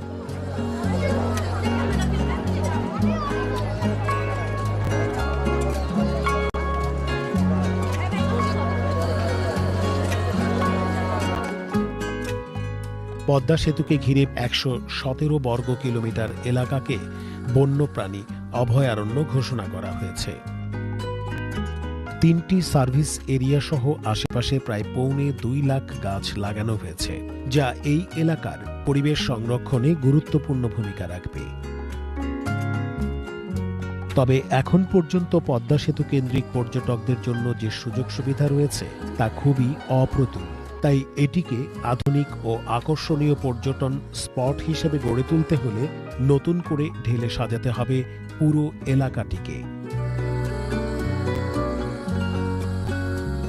এখন যদি এখানে একটা পর্যটক কেন্দ্র হয়, কি একটা উৎসব করার জন্য একটা পার্ক সিস্টেম হয়, কি গাছগাছরা সিস্টেম হয়, তাই দেখা গেছে লোকজন আরও আসবে, আরও দেখতে আসবে, আরও উন্নত হবে। আমাদের উন্নত বিশ্বের মতো আমরা যদি ইউরোপ এর কথা চিন্তা করি, সেখানের মতো আমরা যদি একটা ক্রুজ শিপ চালু করতে পারি, সেই সাথে এটির মধ্যে যখন একটি ফুড রেস্তোরাঁ থাকবে, সেই রেস্তোরাঁটাতেও তারা ফুডটাকে এনজয় করতে পারবে। পদ্মার একটি চর রয়েছে, যে চরটিকে কেন্দ্র করে একটি যদি রিসোর্ট গঠন করা যায়, যে রিসোর্টটিতে অনেক পর্যটক কিন্তু আসবে এবং সেখানে তারা থাকবে। কারণ এই জায়গাটি এখন একটি লুক্রেটিভ একটি জায়গা, যেটি শুধু বাংলাদেশের অভ্যন্তরীণ পর্যটক নয়, সেটি কিন্তু আন্তর্জাতিক পর্যটকদের কাছেও কিন্তু আমরা যদি ছোটো ছোটো কিছু প্রোমো তৈরি করে এটিকে যদি আমরা সোশ্যাল মিডিয়া, ইউটিউব এবং ইনস্টাগ্রামের মাধ্যমে এই ব্র্যান্ডিংটা আমরা করতে পারি, তাহলে কিন্তু অভ্যন্তরীণ পর্যটকের পাশাপাশি আমরা আন্তর্জাতিক পর্যটকদেরকেও কিন্তু এই পদ্মা সেতু কেন্দ্রিক যে পর্যটন সেখানে আকৃষ্ট করতে পারবো। তবে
চাই তাহলে ওয়েস্ট ম্যানেজমেন্টের উপর গুরুত্ব আরোপ করতে হবে। এই পর্যটন সংশ্লিষ্ট হোটেল, মোটেল, রিসোর্ট এবং রেস্তোরাঁর ব্যবসা যারা বেসরকারিভাবে পরিচালিত করছে তাদেরকেও কিন্তু এনভায়রনমেন্ট ফ্রেন্ডলি বা ওয়েস্ট ম্যানেজমেন্টের উপর আরও বেশি গুরুত্ব আরোপ করতে হবে।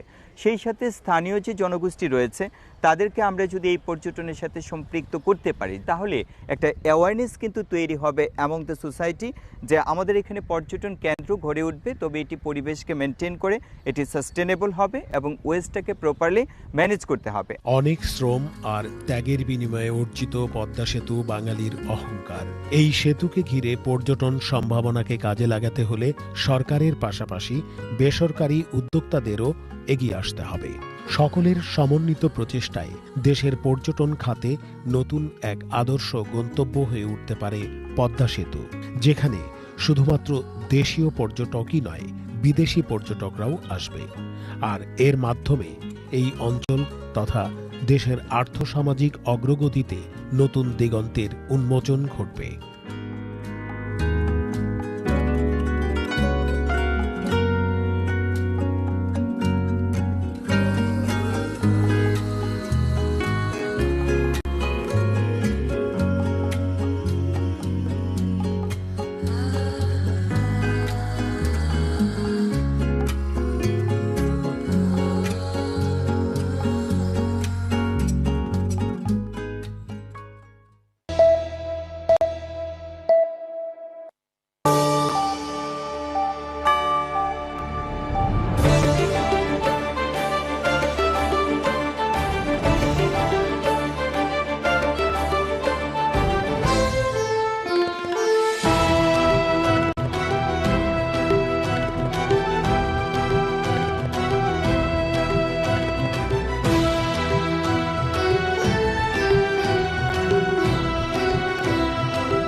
The first space is your home. The second space is your work or school. Oh, very good. And the third space?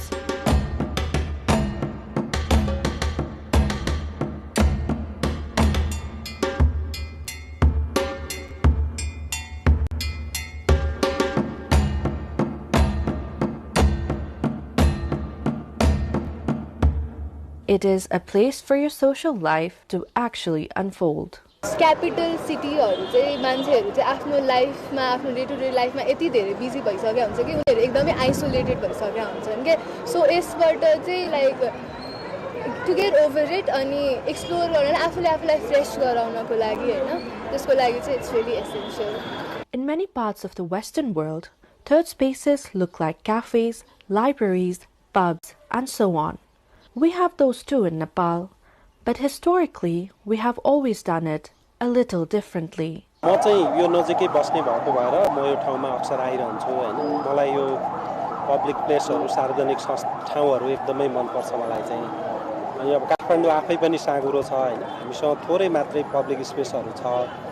त्यसमध्ये बसन्तपुरको यो सार्वजनिक स्थल चाहिँ एकदमै मलाई लाग्छ काठमाडौँ भित्रको क्राउडमा पनि अलिकति रमाइलो गर्नलाई आफ्नो फ्यामिलीसँग टाइम स्पेन्ड गर्नलाई अनि अलिकति फ्रेस भएर बसौँ अलिकति हावा खाएर बसौँ भन्ने हो भने यो ठाउँ चाहिँ हाम्रो वर्ल्ड हेरिटेजमा भएको साइटहरू हेर्दै हामी मजाले रमाउन सक्छौँ गफ गर्न सक्छौँ.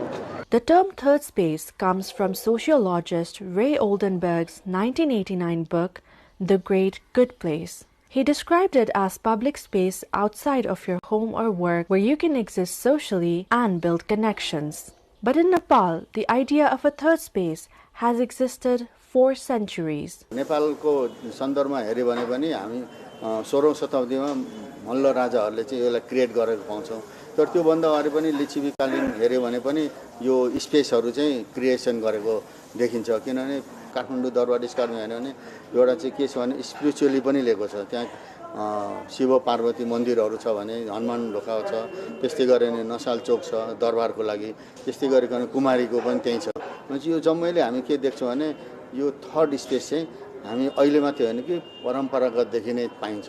बिहान पख चाहिँ किसानहरूले ताजा तरकारी ल्याउने पनि भेट्थ्यो। अनि अहिले पनि कुरा आएको छ फ्रेस सब्जीहरू खान्छ भने बिहान यो थर्ड स्टेजमा जाने भन्छ। अहिले पनि हामी हेऱ्यौँ भने यो दरबार स्क्वायरको वरिपरि तरकारी के अरे बेच्न बिहान बिहान किसानहरूले ल्याएको हामी पाउँछौँ। यो चाहिँ त्यही भएर यो परम्परागत देखिन्छ। अर्को चाहिँ के छ भने यो इन्टरेक्सन गर्ने ओल्ड एज अथवा रिटायर मान्छे यस्ता मान्छेहरूले पनि त्यो थर्ड स्पेस युज गरेको पाउँछौँ। From temple courtyards to neighborhood jokes to palace squares, our third spaces are woven into the fabric of our history and culture itself. They live on the temple steps. They are sheltered under the shade of the traditional falcha and poured into teacups at hole-in-the-wall tea stalls. कोही कोही साथीहरु मिलेर आउँछ, कोही कोही अब विदेशीहरु पनि आएर चिया खान आउँछ यहाँ। अनि अब कोही अब यसो अब कामसाम सकाएर आरामले चिया खाने हिसाबले आउनेहरु पनि मान्छेहरु आउँछ है। अब बेलुकासम्म काम पसल बस्छ बन्द गरेर चिया खान आउनेहरु पनि आउँछ तपाईको यहाँ। Beyond these grand palace courtyards, the surrounding traditional neighborhood also have their own junctions, built as a part of the people's local daily lives. दरबार भनेको चाहिँ यो कन्ट्री वाइड भयो त्यतिखेर र नेबरहुड वाइड भन्छ के नेबरहुडमा पनि हामी चोक चोक भेटाउँछौँ। त्यो अनि त्यसलाई पनि के गरेको छ त भन्दाखेरि हायरार्की गरेछ, तहगत छुट्याइदिएको छ हैन।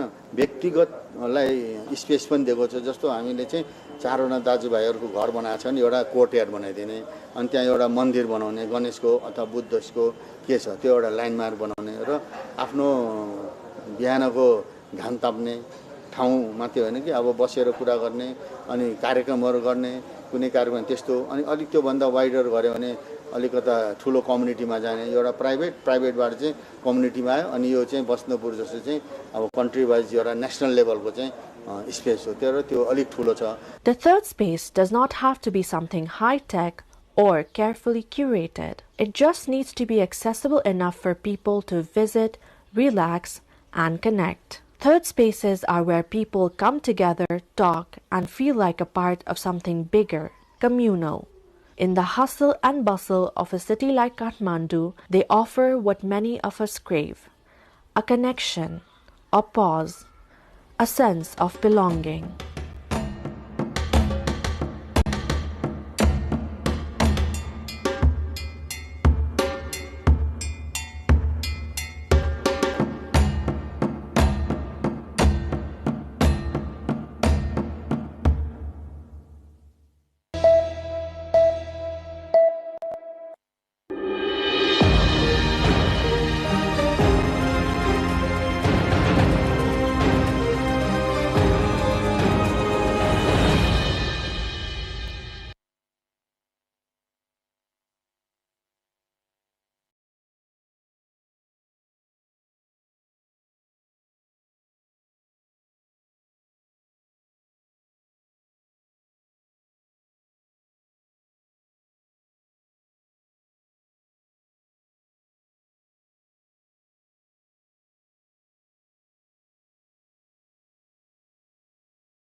उपत्यका विश्व सम्पदा स्थल चाहिँ 1979 मा नेपालको तर्फबाट विश्व सम्पदाको रूपमा चाहिँ सूचीकृत भएको थियो र त्यसमा चाहिँ अपरेसनल गाइडलाइन अब भनौँ न नेपालले 1972 को चाहिँ वर्ल्ड हेरिटेज कन्भेन्सन भन्ने जुन कन्भेन्सन थियो त्यो कन्भेन्सनमा चाहिँ साइन गरिसकेपछि 78 मा साइन गर्यो र 76 मा साइन गरेर 78 मा चाहिँ नेपालले पठाएको थियो र त्यतिखेर पठाउँदाखेरि नेपालले यो सांस्कृतिक सम्पदाको तर्फबाट काठमाडौँ उपत्यका विश्व सम्पदा स्थल र प्राकृतिकको तर्फबाट चाहिँ सगरमाथा राष्ट्रिय निकुञ्जलाई चाहिँ यो सूचीमा सूचीकरण गर्नको लागि पठाएको थियो।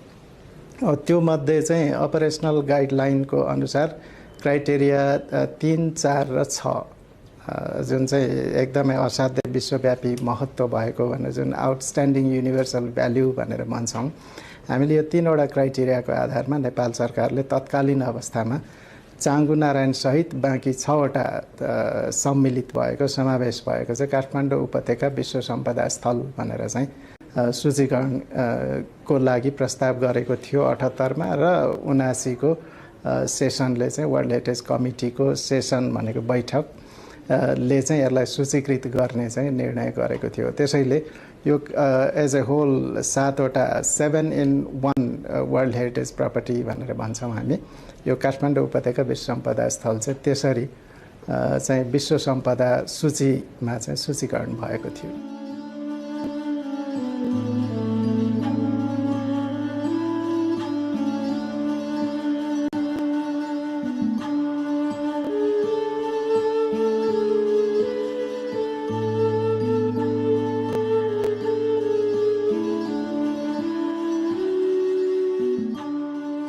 चाङ्गु भनेको चाहिँ एउटा हामीसँग एकदम पुरानो प्राचीन स्थल पनि हो त्यहाँ हैन।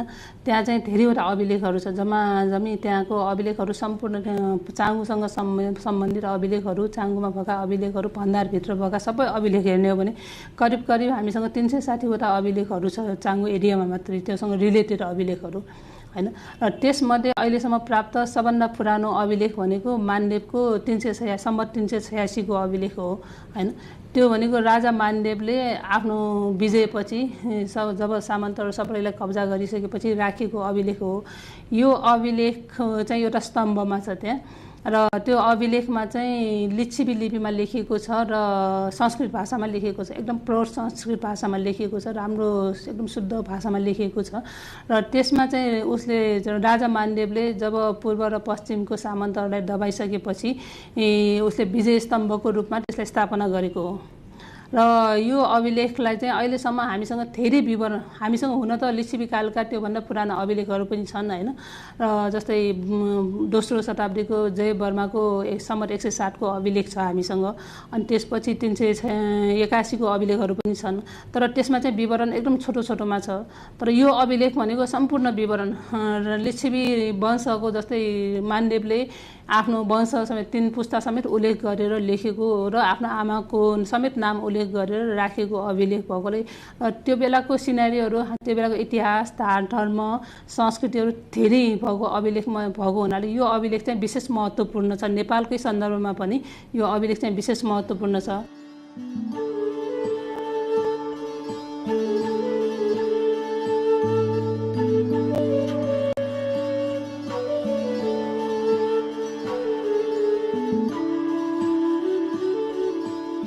चाङ्गु नारायण क्षेत्रमा भएका मन्दिर या मन्दिर वरिपरिका अन्य स्मारक र पुरातात्विक वस्तुहरूको हामीले संरक्षण सम्वर्धनलाई हाई प्रायोरिटी दिएर चाहिँ काम अगाडि बढाएका छौँ। हाम्रो भक्तपुरमा स्मारक संरक्षण तथा दरबार हेरचाह कार्यालय अफिस छ, युनिट अफिस छ। त्यो युनिट अफिसको कामै के हो भने भक्तपुर वा विश्व सम्पदा स्थल चाङ्गु नारायण समेतको हाम्रो जुन कार्यक्षेत्र छ, हाम्रो मापदण्ड छ, त्यो मापदण्ड कार्यक्षेत्र अनुसार सञ्चालन, व्यवस्थापन, संरक्षण गर्नु नै यसको मुख्य कार्य हो। र त्यो अफिस, युनिट अफिसबाट ती कार्यहरू त्यहाँ भइरहेको छ। त्यही कारणले नै हामीलाई युनेस्कोले भूकम्प पछिको पुनर्निर्माण या भूकम्प पछिको स्ट्याटस क्लियर गर्ने सन्दर्भमा त्यो अफिस र स्वयं पुरातत्व विभागले त्यसको संरक्षण कार्य अगाडि बढाएको अवस्था छ।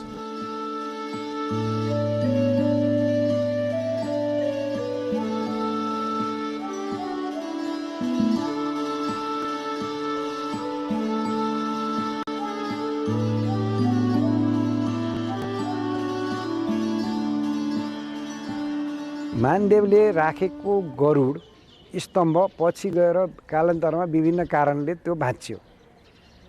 भाँच्एपछि त्यो स्तम्भमाथि रहेको गरुड चाहिँ नि भुइँमा झर्यो।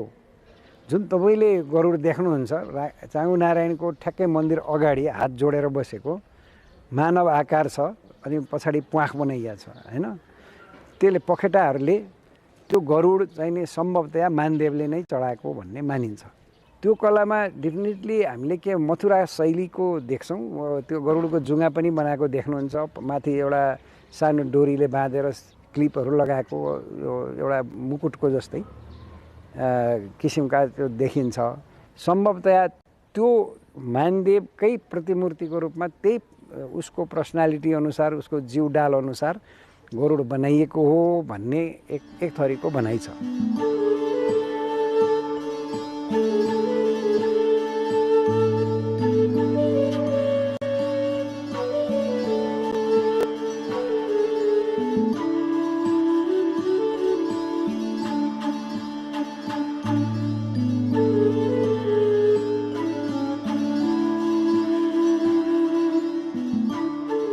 रङरोगन त वार्षिक योजना होइन, यो 61 वर्षपछि भएको यो भगवान् नारायणले नै पुजारी नियुक्ति गरेको हुनाले त्यो वंश परम्परागत अहिले हामी चाहिँ यहाँ पुजारी बनिएका छौँ र त्यही वंशज मात्रै पूजा गर्नुपर्ने भएको हुनाले यहाँका पुजारीले आफ्नो बुवा आमा बित्नु भए पनि जुठो बार्न पाइन्न।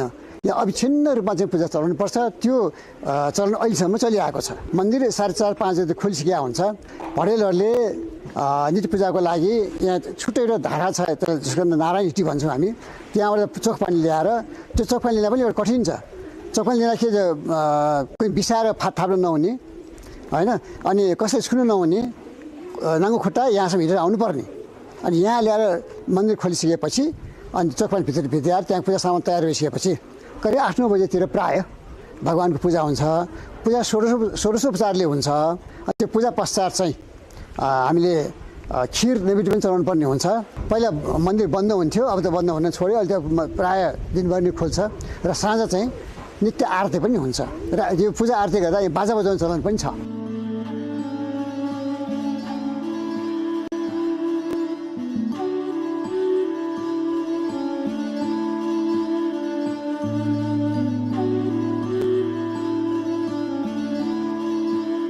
लिच्छवीकालीन मूर्तिकलाको विशेषता चाहिँ नि के छ भने मास कलरको हुन्छ, मास रङको, ब्ल्याक बेसल्ट भन्छ त्यो ढुङ्गाको क्वालिटी, सारो ढुङ्गाबाट बनाएको हुन्छ र त्यसमा मास रङको चाहिँ नि लेपन गरेको देखिन्छ।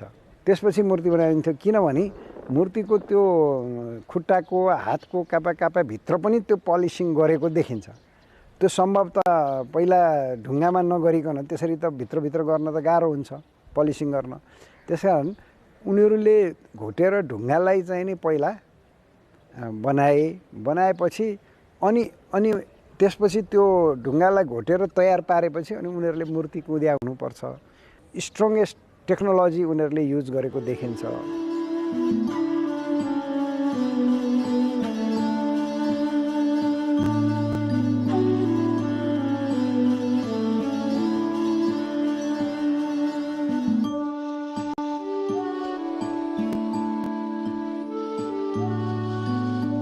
अंशु वर्माको अभिलेख छ, जुन चाहिँ गरुड अहिलेको तपाईँले त्यहाँ चाङ्गुमा जानुभयो भने ठ्याक्क त्यसको गरुडको पछाडि एउटा अंशु वर्मा र शिवदेवको अभिलेख पनि छ।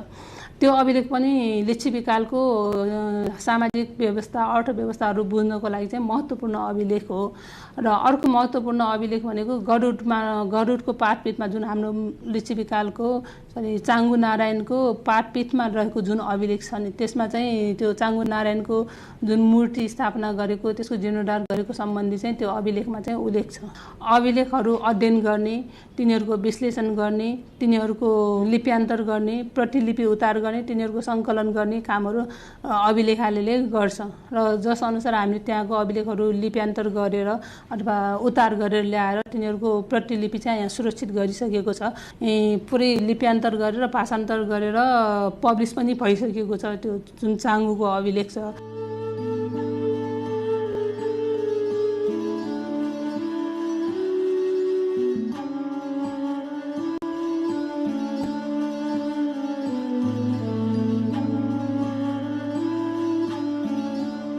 रामको वर्ण होइन, अनि यो जस्तै अब नारायणको वर्ण के हो, यहाँ बाजेहरू हुनुहुन्छ उहाँहरूसँग बसेर सल्लाह गरेर अनि वर्णअनुसारको हामीले चाहिँ यो कलर गर्ने हो। अब जस्तै कि यो चाहिँ श्रीराम, यो श्रीराम उहाँको चाहिँ यो अलि निलो आकाशी वर्णको हुन्छ। अब माथि भयो नरसिंह सेतो वर्णको, यतापट्टि चाहिँ वामन वर्ण भयो, वामन चाहिँ हाम्रो स्किन कलर अरेन्ज कलरको, यो सबै त्यहाँ चाहिँ वर्णहरू हुन्छ अनि त्यही अनुसारले हामीले गर्ने हो। कुन्नाको चाहिँ हरियो कलरको कोहरा। अब कोहराको सिम किन राखेको भन्दा कोहरा चाहिँ यो उड्ने कोहरा, नेवार भाषाबाट बोसल भन्छ, बलियो पनि। उसले यो मन्दिरको पुरा यो छत हुन्छ नि उसको भारै उसले बोकेको छ कुन्ना कुमार चार कुन्नाले, त्यही भएर उसको त्यो अनुहारको आकृति पनि अलि रिसाएको जस्तो, अलि उसलाई गाह्रो भएको जस्तो फिल गरेर नै बनाएको छ, राम्रो नै बनाएको छ। सबभन्दा पहिला चाङ्गो नारायण पछि शेष नारायण पछि विसुङ्गु नारायण पछि तपाईँको इचङ्गो नारायण राखेको छ लाइनै। बिचमा चाहिँ तपाईँको यमराजको चाहिँ तुराल राखिएको छ यहाँ ठ्याक्कै दक्षिणतिर फर्काएर। यो यमराजको चाहिँ हटबाट अरू मन्दिरमा चाहिँ पाइँदैन, यहाँ चाहिँ राखिएको छ। अनि पछि पश्चिममा चाहिँ तपाईँको वरुणको राखेको छ। वरुण भनेपछि नागको राजा। मत्स्य नारायण, वराह, नरसिंह लाइनै मिलाएर राखिएको छ। अनि तपाईँ फेरि दक्षिणबाट अब तपाईँ उत्तर दिशा जानुभयो भने वामनको तपाईँले तुनार हेर्नुहोस् है, 3वटा खुट्टा हालेको छ। जुन चित्र छ यो कलाकारले बनाएको काठको त्यो कहीँ पनि पाउँदैन, यही चाङ्गो नारायणमा पाउँछ। कृष्णको छ, रामको परशुरामको लाइनै मूर्तिहरू राखेको छ। पूर्व दिशामा जानुभयो भने भगवान बुद्धको मूर्ति त्यो स्वरूपमा त्यो चित्रमा जुन राखेको छ ठ्याक्कै अनुहार चाहिँ नारायण विष्णुकै राखेको छ। स्तुपा समाधि रहेको छ, तपाईँले त्यहाँ हेर्नुहुन्छ। त्यो चाहिँ हाम्रो के भन्छ नारायणजी चाहिँ हाम्रो यो बुद्ध भगवानको स्वरूपमा राखेको छ।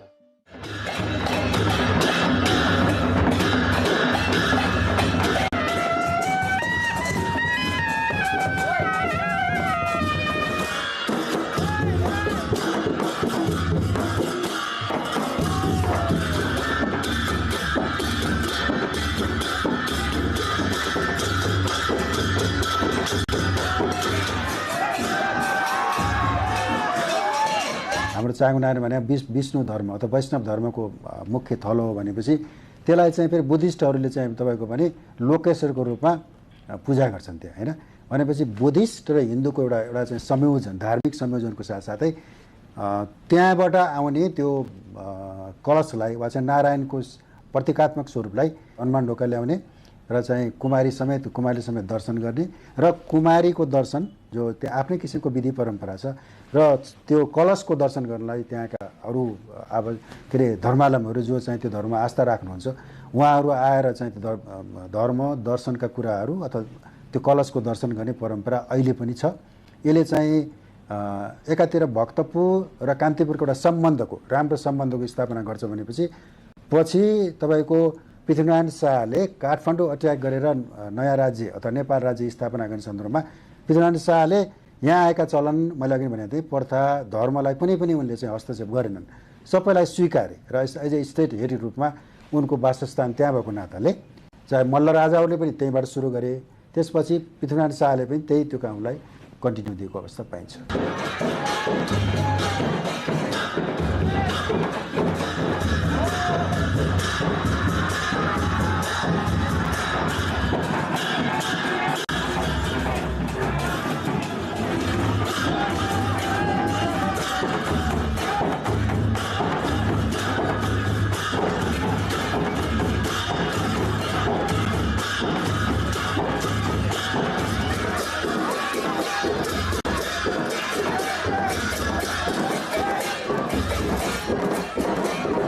यहाँको मुख्य यात्रा भनेको वैशाखमा हुन्छ र जो यात्रा यहाँको लागि होइन कि यो चाहिँ पारी काठमाडौँ जिल्लाका दाँची, ब्रह्मखेल, थली, इन्द्रायणी, बदरबास आदि ठाउँ पनि यो यात्रा चल्छ।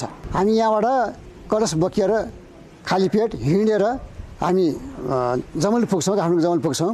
अनि जमलसम्म चाहिँ यहाँको बाजा जान्छन्। अनि जमल पुगेपछि यहाँको बाजा फर्किन्छ। त्यहाँ गुरुजीको पल्टनले हामीलाई स्वागत गर्छ। त्यहाँबाट सामान्य पूजा भएपछि हामी चाहिँ गुरुजीको पल्टन सँगसँगै हामी चाहिँ हनुमानढोका पुग्छौँ। अनि त्यहाँ जीवित देवी कुमारीको आगमन हुन्छ अनि उहाँको उपस्थितिमा हामीले लसकुसा स्वागत गरेर दरबारभित्र भित्राइन्छ र त्यहाँको पूजा पश्चात चाहिँ अनि राष्ट्र प्रमुखका हामी दर्शन गर्नु पहिला राजाका जान्थ्यौँ अहिले राष्ट्रपतिका जान्छौँ। कला वस्तु प्रविधिसँग गाँसिएको हाम्रो इन्ट्यान्जिबल पाटो अभौतिक पाटो त्यसको पूजा व्यवस्था धर्म आस्था जात्रा जो अविच्छिन्न रूपले चलिआएका छन् त्यसको मूल्य मान्यता अहिले पनि त्यहाँका जनता या समग्र ती धर्मावलम्बीहरूसित अविच्छिन्नता रूपले चलिआएको छ र त्यो इन्टिग्रिटी त्यो अथेन्टिसिटी त्यो चाहिँ त्यसको समग्रमा त्यसको आउटस्ट्यान्डिङ युनिभर्सल भ्यालीलाई हामीले कायम गर्न सक्या हुनाले युनेस्कोले त्यसलाई विश्व सम्पदा सूचीमा राखेको। विश्व सम्पदा सूचीमा राख्नुको तात्पर्य पनि त्यो हो कि ती विषय वस्तु चाहिँ राष्ट्रिय मात्र नभएर अन्तर्राष्ट्रिय महत्त्वका विषयवस्तु बनुन्।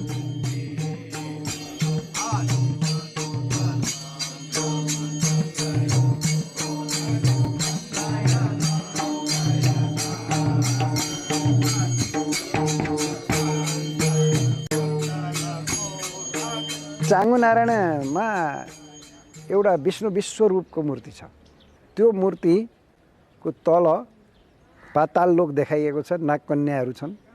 त्यसपछि पृथ्वीले दुईटा काँधमा स्त्री रूपमा पृथ्वीलाई प्रतिनिधित्व गरेका छ। काँधमा दुईटा पाइताला राखेर भगवान् विष्णु उभ्या छन्।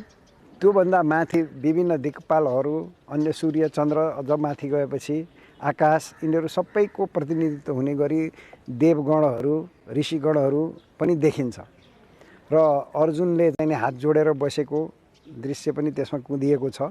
त्यो मूर्ति साउथ इस्ट एसियामै मलाई जहाँसम्म लाग्छ दुर्लभ मूर्ति हो। देब्रेतिरको चाहिँ नि केही पार्टहरू भाँच्चिएको छ, होइन भने मूर्ति धेरै नै राम्रो छ। त्यो पछि कसरी भाँच्यो भन्ने थाहा हुन सकेको छैन। मुखबाट त्यहाँ मूर्तिमा हेर्नुभयो भने एउटा मान्छे निस्किया देख्नुहुन्छ, त्यो द्याट इज कल्ड ब्राह्मण। अनि बाहुबाट पाखुराबाट चाहिँ नि क्षेत्रीय निस्केको देख्नुहुन्छ। तिघ्राबाट चाहिँ नि त्यसै गरी मान्छे सानो सानो मान्छेको मूर्ति बनाएको छ, त्यो निस्किया देख्नुहुन्छ जो वैश्य हो। वैश्यपछि पाइतालामा चाहिँ नि खुट्टामा हेर्नुभयो भने त्यहाँ शूद्र निस्केको भनिन्छ। त्यसरी एउटा समाजको स्वरूपलाई पनि उसले चित्रण गरेका छ। उनी सुतेका छन्। विश्वरूपको त्यो मूर्ति निकै नै उत्कृष्ट मानिन्छ र अब त्यसलाई कसैले 7औं शताब्दी भनिन्छन्, कसैले 8औं, मूर्तिमा लेखिया छैन, तर 8औं शताब्दीतिरको हुनसक्छ भन्ने अनुमान चाहिँ नै हामीले गरेका छौँ। विश्वरूपकै अगाडिपट्टि त्रिविक्रम वामनको मूर्ति पाउनुहुन्छ। त्यो त्रिविक्रम वामन भनेको खुट्टा उचालेर एउटा आकाशतिर फर्काएको, एउटा चाहिँ नि पातालतिर फर्काएको मूर्ति पाउनुहुन्छ, जसमा हामीले अनुमान गर्दाखेरि लगभग हाराहारी 7औं 8औं शताब्दीकै 8औं शताब्दीतिरकै हुनुपर्छ भन्ने एउटा अनुमान चाहिँ गर्छौँ। 8औं शताब्दीतिरकै नरसिंहको मूर्ति पनि त्यहाँ राखिएको छ। त्यो पनि सेम ब्ल्याक बासल्टको हो, तर त्यहाँ चाहिँ नि पलिसिङ पनि तपाईँको मास कलरको पलिस गरेर देख्नुहुन्छ। त्यस कारण यो तीनवटा मूर्ति विशेष उल्लेखनीय छन् भने चौथो अर्को मूर्ति पनि त्यहाँ उल्लेखनीय छ, जसलाई गरुड नारायण भनिन्छ। अब भनाइ के छ भने अब भित्र मूर्ति त हेर्न दिन्नन् है, तर त्यहाँभित्र पनि गरुडमा चढेको नारायणकै मूर्ति हो, गरुड नारायण नै हो। त्यस्तै किसिमको गरुडमा विष्णु चढेको एउटा मूर्ति छ, जो हाम्रो 10 रुपियाँको नोटमा पनि तपाईँले छापेको देख्नुहुन्छ। त्यसमा के देखाइएको छ भने विष्णुले अनि वाहनमा चढेर उडिरहेको अवस्थामा देखाउने यो प्रचलन धेरै पहिलादेखि नै छ र यिनीहरू यो मूर्ति पनि त्यही पलिसिङको छ। अनि शास्त्रमा जस्तो शरीर बयान गरेको छ त्यस्तै, अनि हात खुट्टाहरू जस्तै अङ्ग मिलेको भन्छौँ क्या हामी। त्यो जति लामो हात हुनुपर्ने हो त्यति लामो हात छ, जति लामो खुट्टा हुनुपर्ने त्यस्तो मान्छेको खुट्टा कत्रो हुन्छ। उसले त नाइटोदेखि नै नापेर मूर्तिहरू बनाउने, माथिल्लो भाग त तल्लो भाग कति छ त्यो अनुसारको समायोजन गरेका छ। त्यसैले लिच्छवीकालीन मूर्तिहरूमा यो विशेषता चाहिँ नि उत्कृष्ट किसिमको छ। ट्रेडिसनल जुन हामी परम्परागत रूपमा चाहिँ असाध्यै धनी भनेर जुन भन्छौँ, अमूर्त सम्पदा, अभौतिक सम्पदा, त्यो भौतिक र अभौतिक सम्पदा बिचको चाहिँ जुन एउटा लिभिङ नेचर छ, लिभिङनेस भनेर जुन हामी चाहिँ यो जीवन्त सम्पदा भन्छौँ, त्यो जीवन्त सम्पदा मध्यकालदेखि अहिलेसम्म चाहिँ कन्टिन्यू छ भनेर चाहिँ, र त्यो भएकोले गर्दाखेरि संसारमा यस्तो चिज कहीँ पनि छैन, यहाँ मात्रै छ। त्यसैले यसलाई चाहिँ संसारभरिकै मान्छेको चाहिँ सम्पत्ति हो, सम्पदा हो भनेर हामीले चाहिँ दर्ता गऱ्यौँ। भनेपछि सूचीकरण गऱ्यौँ भनेपछि त्यही रूपमा चाहिँ हामीले बचाइराख्नु चाहिँ सबभन्दा ठुलो चाहिँ दायित्व हो।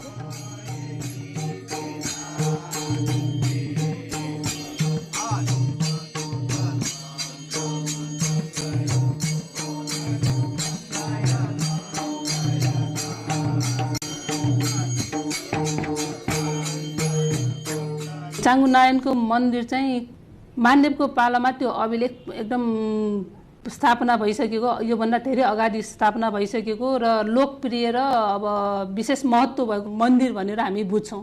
किनभने राजा आफैले विजय स्तम्भ राख्ने विशेष महत्त्वको साथ चाहिँ राजा मानदेवले त्यो ठाउँमा अभिलेख राख्नु भनेको त्यो ठाउँमा पहिलेदेखि नै भव्य मन्दिर थियो, त्यहाँ मन्दिर थियो र यो विशेष राजकीय महत्त्वको स्थान थियो, त्यो मन्दिर थियो भनेर बुझिन्छ। त्यो हेर्दा पनि त्यो मन्दिर राजा मानदेवभन्दा धेरै अगाडि बनिसकेको भन्ने बुझिन्छ।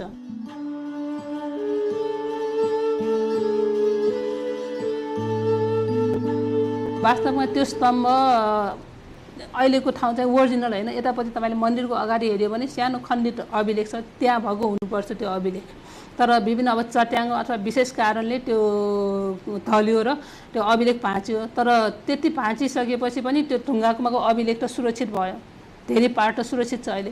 त्यो सुरक्षित भएको कारणले त्यो अभिलेख इट्सेल्फ सुरक्षित अहिलेको अवस्थामा छ र मान्छेले अभिलेख त्यहाँको स्थानीय लोकलले पनि त्यो अभिलेखको महत्त्व बुझेकोले त्यसलाई चाहिँ क्षति हुने सम्भावना कम छ। त्यस्ता अभिलेखहरू चाहिँ हामीले यदि सुरक्षा गर्न सक्यौँ भने हाम्रो इतिहास चाहिँ कालान्तरसम्म जोग्न सक्छ। हामीले थाहा पायौँ, हाम्रा पछिका पुस्तालाई पनि त्यो हामी बचाइदिनुपर्छ। चाङ्गु नारायण चाहिँ नि वान अफ द बेस्ट हाम्रो चाहिँ नेपालको चाहिँ नि आर्ट आर्किटेक्चर हिस्ट्री को लागि इम्पोर्टेन्ट साइट हो र कल्चरको लागि इम्पोर्टेन्ट साइट हो। During Lichavi period, Changu Narayan was also known as Dola Shikhar, which refers to a mount or hill in the shape of Doli. Gopal Raj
Annapurna Circuit Trek features in world's 10 best destinations and adventures.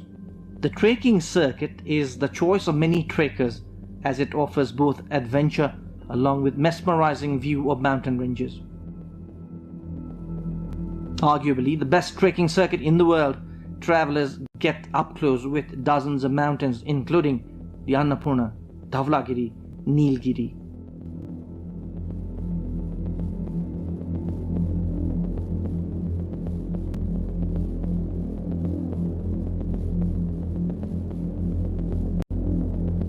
Annapurna circuit ideally is a 14-day trek.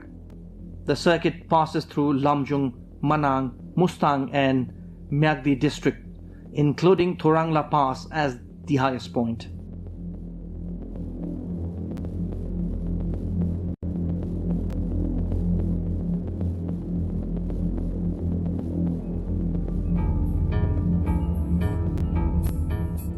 Places including Dhampus, Ghandruk and Poon Hill are part of this trekking circuit.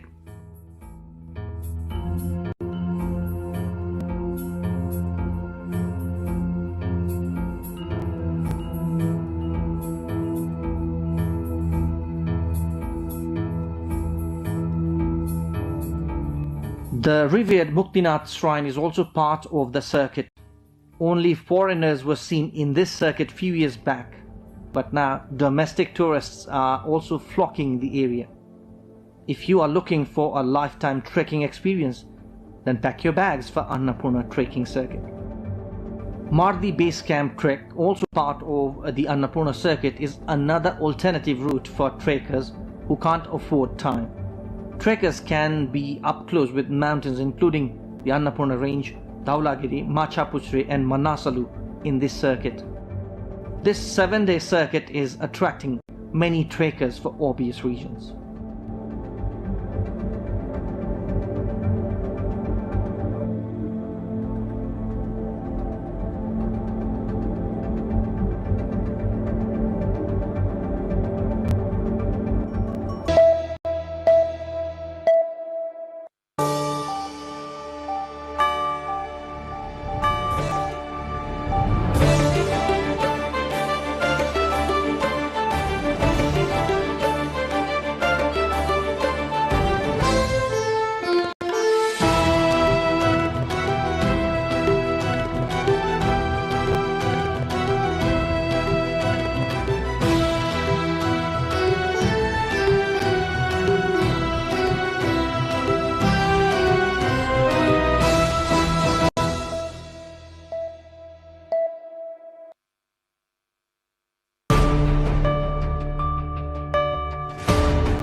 Nepal prepares to convene first post-election parliamentary session tomorrow, sets agenda and timeline for Speaker and Deputy Speaker elections. Prime Minister Balendra Shah holds consultations with Madhya province lawmakers, focuses on immediate development priorities and long-term planning. District Court orders custody for juveniles in Inisha Bika rape and murder case amid nationwide outcry on justice. Explosions shake Tehran as Israeli strikes hit multiple Iranian targets. Conflict spreads to Kuwait, Bahrain, Saudi Arabia and Qatar. European Union calls on member states to reduce fuel demand as Middle East war drives energy prices higher. And Iraq ends 40-year wait for FIFA World Cup qualification. Defeats Bolivia 2-1 in Monterrey thriller.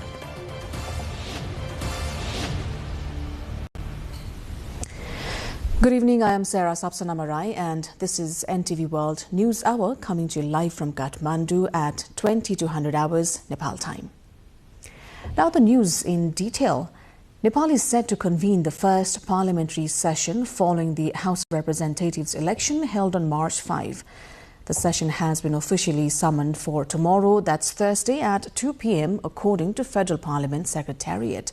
Preparations are now fully complete, including physical, technical and administrative arrangements at the multi-purpose hall of the under-construction Federal Parliament building in Singhadarwar.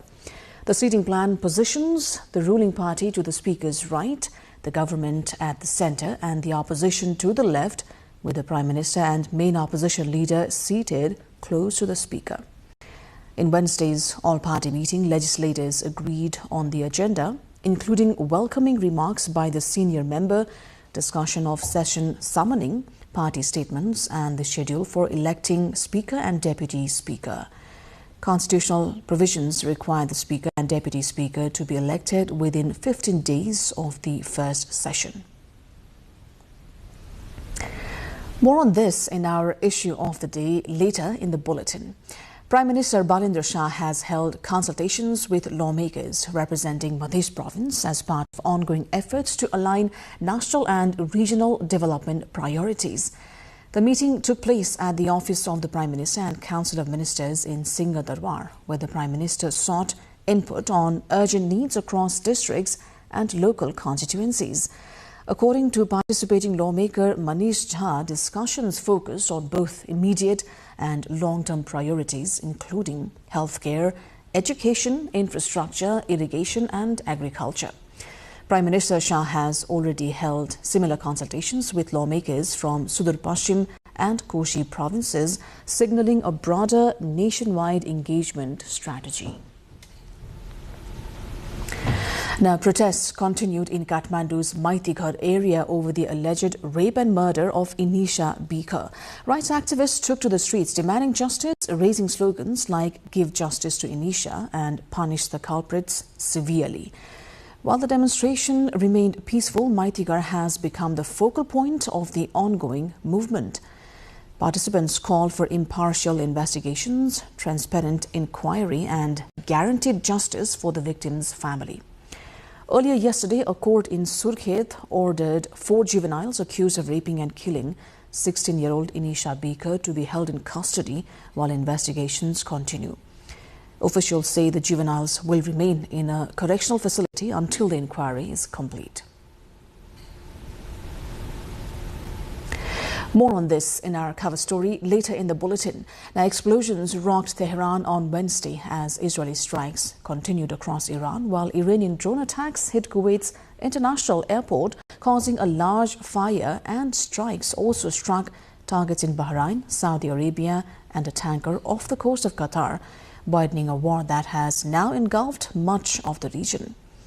Preliminary figures put the death toll at nearly 1,937 in Iran, at least 20 in Israel, 13 U.S. soldiers and 26 killed across Gulf states since the conflict began. Israeli strikes also killed 7 people in Beirut's southern suburbs, with the Israeli army saying it targeted senior Hezbollah commanders, as Israeli Prime Minister Benjamin Netanyahu vowed to press on, saying the campaign is not over and that Israel would continue to crush the terror regime, in his own words. Moving on, the European Union is urging member states to cut domestic fuel demand amid soaring energy prices linked to the Middle East war. Speaking in Brussels after talks with ministers from the 27-nation bloc, EU Energy Commissioner Dan Jorgensen warned the situation could worsen, saying the situation might worsen again where indeed demand reduction is necessary. Emphasized saving oil, diesel and jet fuel as key steps to ease pressure on energy markets. Now, Iraq has ended a 4-decade wait for a World Cup appearance, defeating Bolivia 2-1 in the Intercontinental Playoff Final in Monterrey, Mexico, becoming the 48th and final team to qualify for the 2026 FIFA World Cup. Goals from Ali Al-Hamadi in the 10th minute and captain Ayman Hussein in the 53rd sealed the victory for the Lions of Mesopotamia, with Bolivia pulling one back through Moises Paniagua. 15,000 Iraqi fans drawn from the country's vast diaspora were present among the 40,000 strong crowd at the Estadio BBVA in Guadeloupe as the Iraqi flag was laid on the center of the pitch at the final whistle. The national back home celebrations erupted across Baghdad. Music, fireworks and sporadic celebratory gunfire rang through the capital in the early hours. Iraq will now face France, Norway and Senegal in Group 1, one of the tournament's toughest draws, opening against Norway on 16th of June in Boston. Tomorrow, Nepal's federal parliament convenes its first session after the recent elections, commencing the formal process to elect a new speaker and initiate key parliamentary proceedings. Stay tuned for more on this historic session in our issue of the day after this break.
watching NTV World and this is News Hour. Welcome back.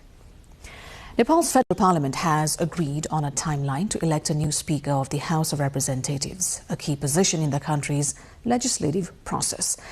At an all-party meeting held at Singhadarbar in Kathmandu, political leaders reached consensus to file nominations on 2nd of April with voting scheduled for the 4th. The agreement was confirmed by Rashtriya Swatantra Party General Secretary Govindra Burlakoti.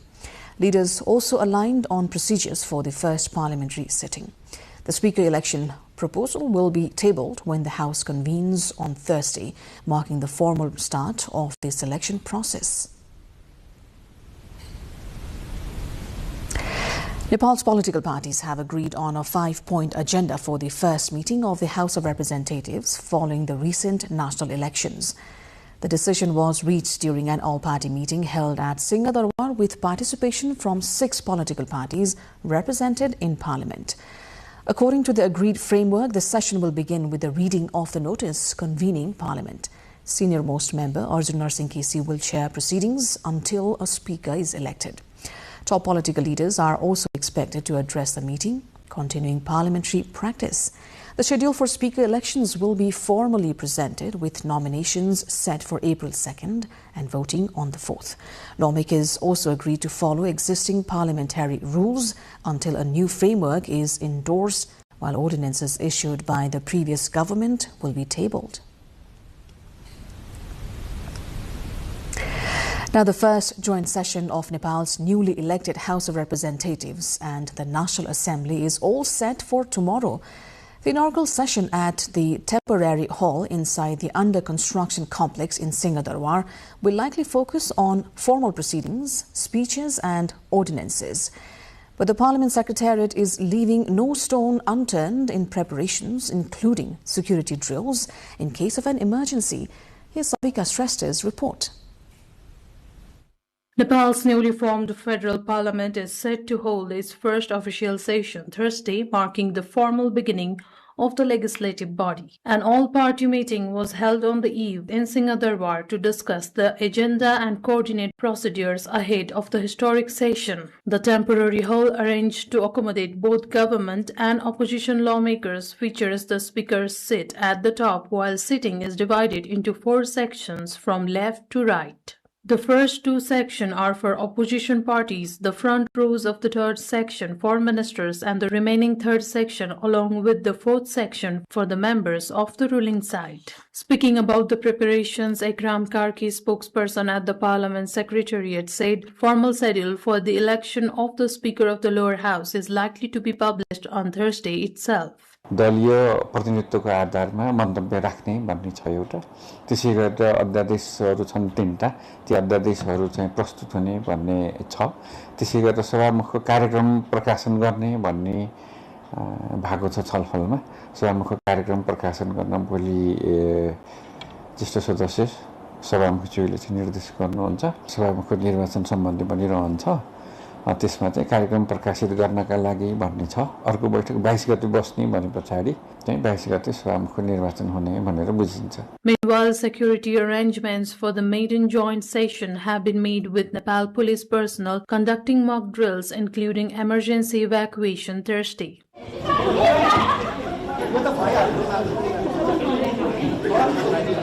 The new House of Representatives includes members from 6 national parties led by the Rashtriya Swatantra Party, which secured a commanding majority in the March elections, along with 1 independent lawmaker. Thursday's first parliamentary session is expected to focus on procedural matters, including formal introductions, speeches from party representatives, and presentation of audiences, while the election of the Speaker and formation of committees will take place in subsequent meetings. The session represents both a practical beginning and a symbolic step in Nepal's democratic renewal under the leadership of Prime Minister Balendra Shah.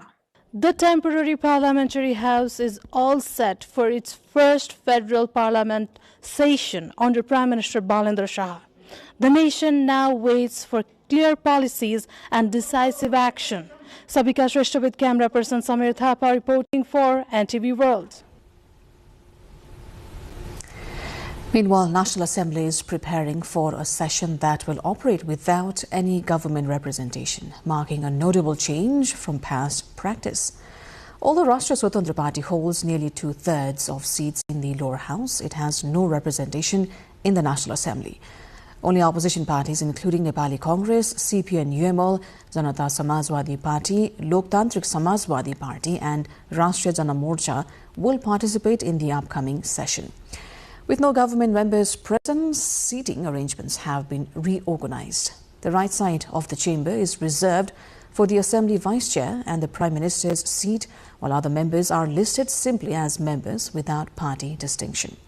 In previous sessions, seats and speaking roles were divided between government and opposition. Officials say the absence of government members will not affect discussions on laws and citizens' priorities, though the Prime Minister retains the option to designate a member as government representative if necessary. Agenda items include reading the President's letter, party responses, committee member selections and committee leadership elections.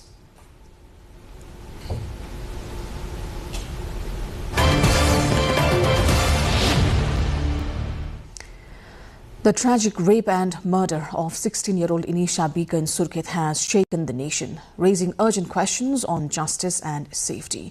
We ask citizens and protesters what must be done to prevent such crimes. Coming up in our cover story after this short break.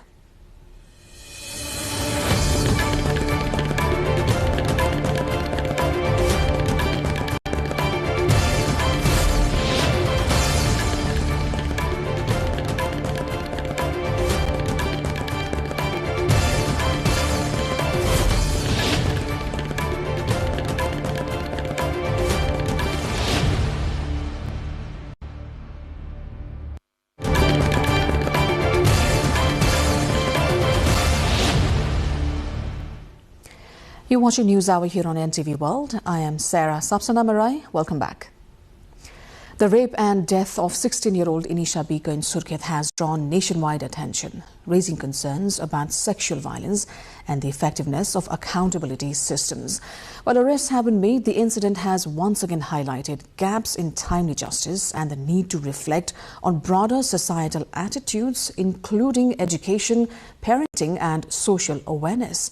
Sabika Shrestha reports.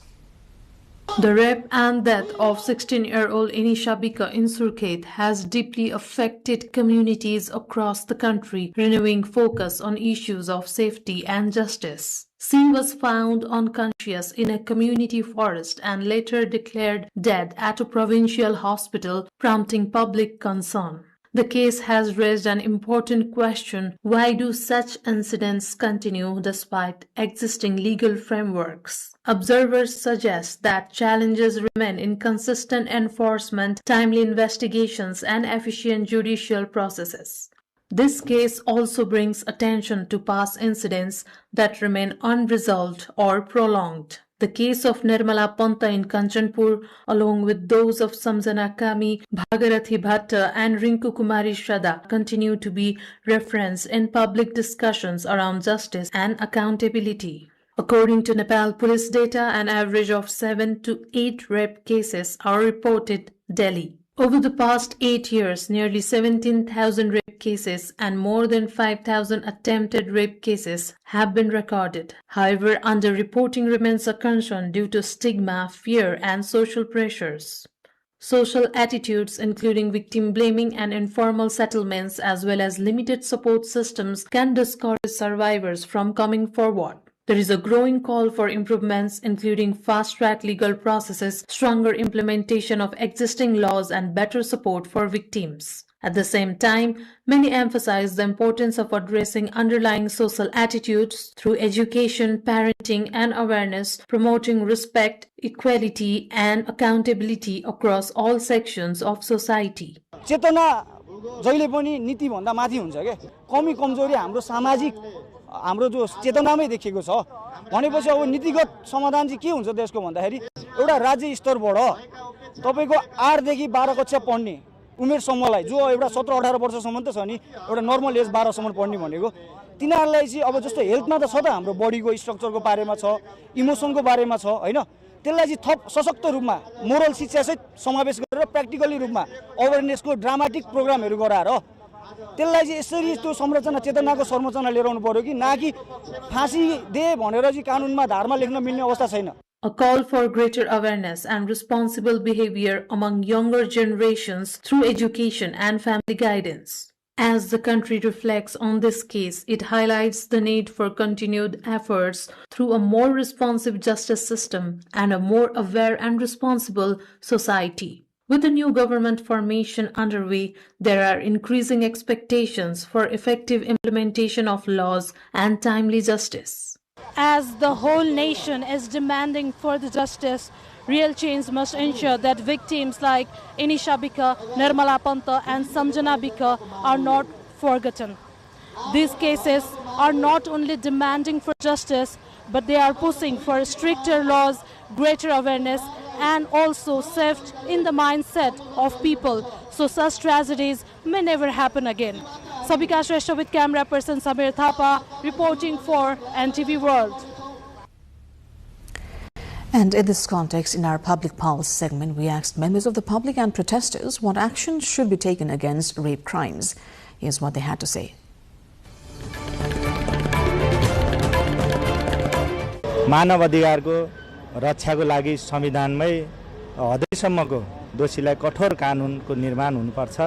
त्यो भयो भने बल्ल एउटा नागरिकले न्याय पाउँछ।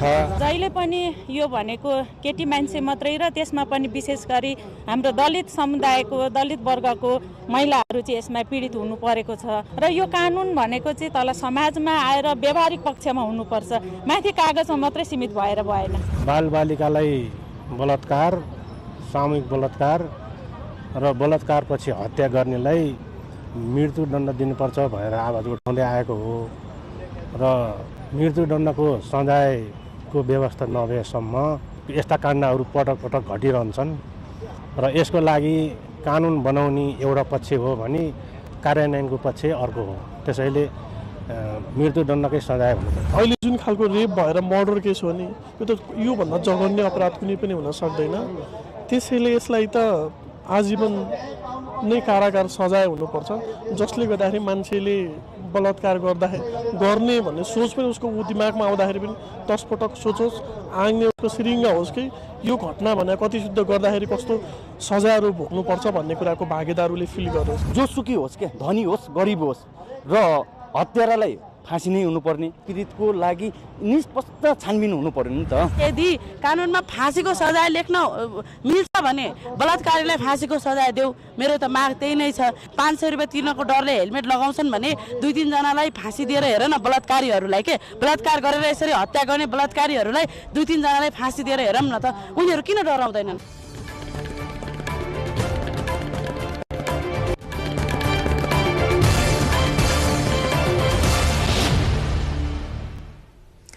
That wraps up our cover story of the day. On to other news, the Election Commission of Nepal has announced the resumption of voter list collection and updating programs starting from 5th of April.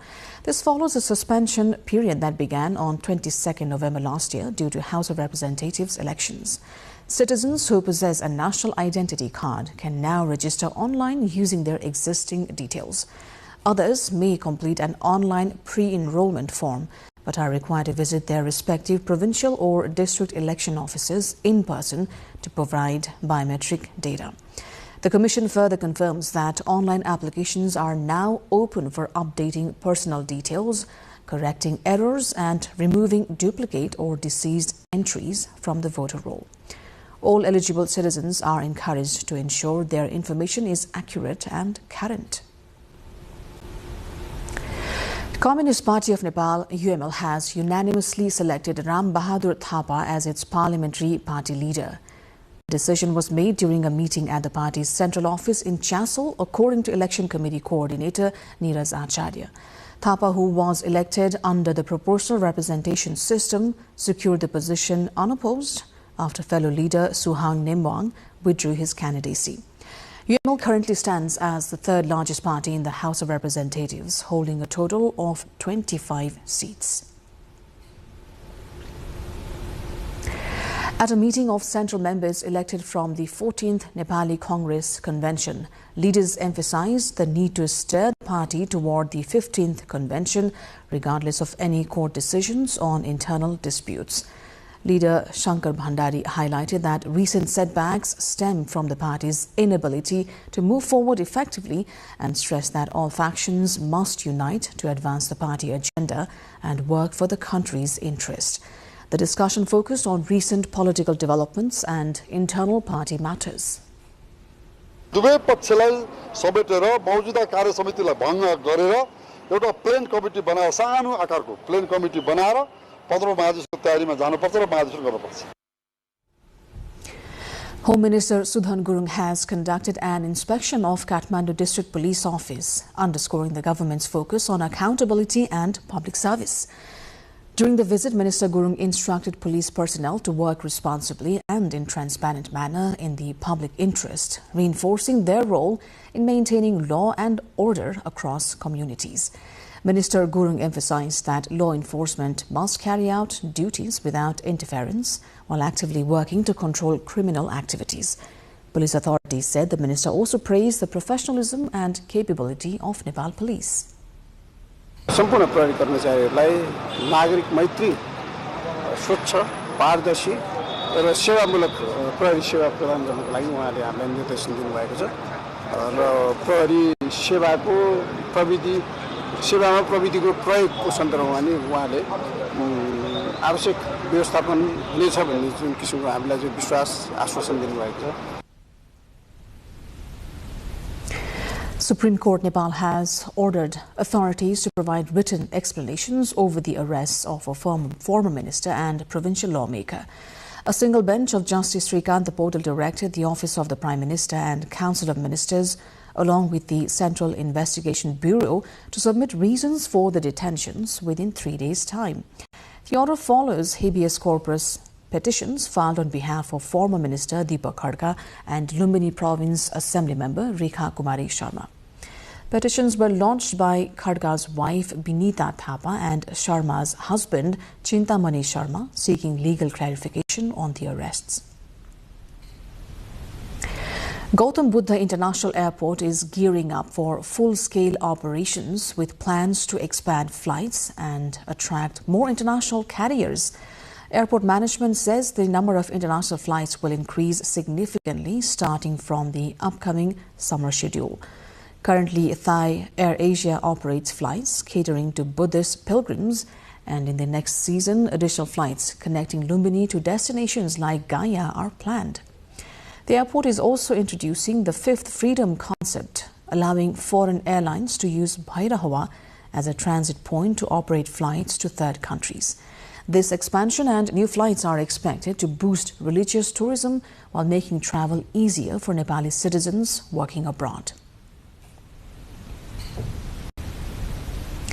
Authorities have detained 16 individuals in Kathmandu as part of a crackdown on illegal middlemen operating within transport service offices. According to Kathmandu District Police Office, the arrest followed a tip-off on Tuesday.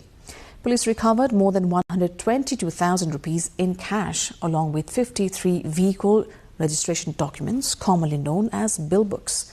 Police spokesperson Pawan Kumar Bhattarai confirmed that investigations are ongoing, focusing on allegations that intermediaries were disrupting public services and causing unnecessary hardship to service seekers. In a related move, the Transport Management Office in Mahendranagar has imposed a complete ban on middlemen within its premises, citing rising complaints of harassment and financial exploitation. Officials say violators will face legal action. Now, with timely and abundant rainfall, farmers across Nepal are elated and optimistic this year. Hoping of a good harvest, the farmers have intensified agricultural activities across villages as they prepare to plant summer crops. But the farmers fear their hopes of a good yield might be short-lived due to shortage of fertilizer this year as well. Rojina Rai with our local correspondent Shiva Silwal from Dhading brings the report. Farmers in Nepal continue to face a chronic and systematic shortage of chemical fertilizers, particularly urea and DAP, every year.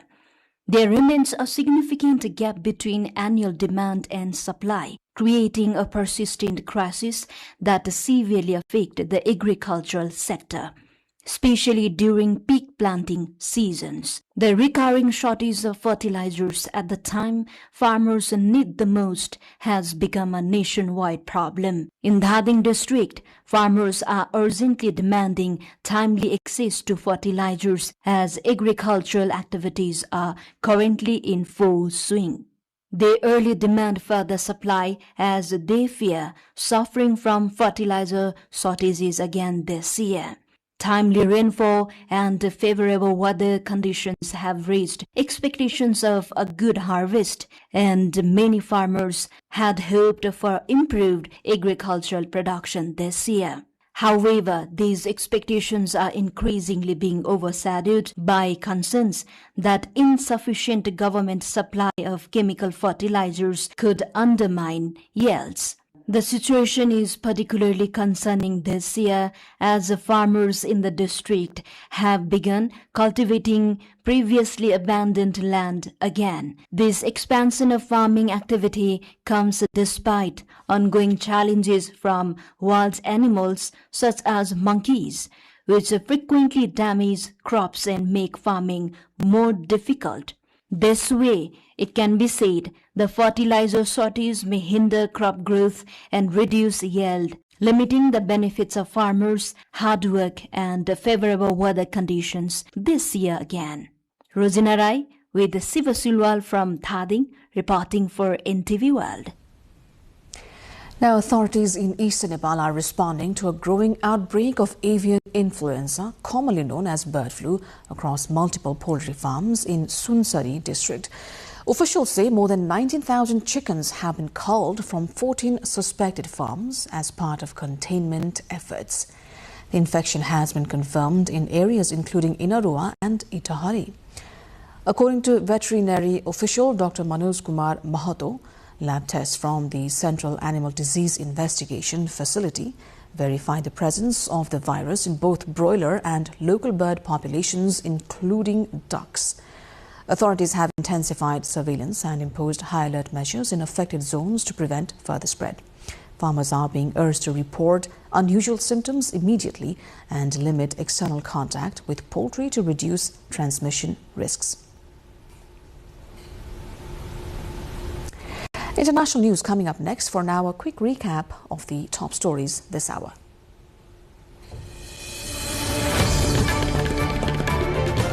Nepal prepares to convene first post-election parliamentary session tomorrow, sets agenda and timeline for Speaker and Deputy Speaker elections.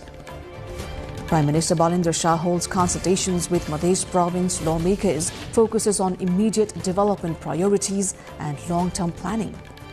District Court orders custody for juveniles in Inisha Bika rape and murder case amid nationwide outcry on justice. Iran rejects Trump's ceasefire claims as baseless. Tensions escalate over Strait of Hormuz and threatening rhetoric. European Union calls on member states to reduce fuel demand as Middle East war drives energy prices higher. And Iraq ends 40-year wait for FIFA World Cup qualification, defeats Bolivia 2-1 in Monterrey thriller.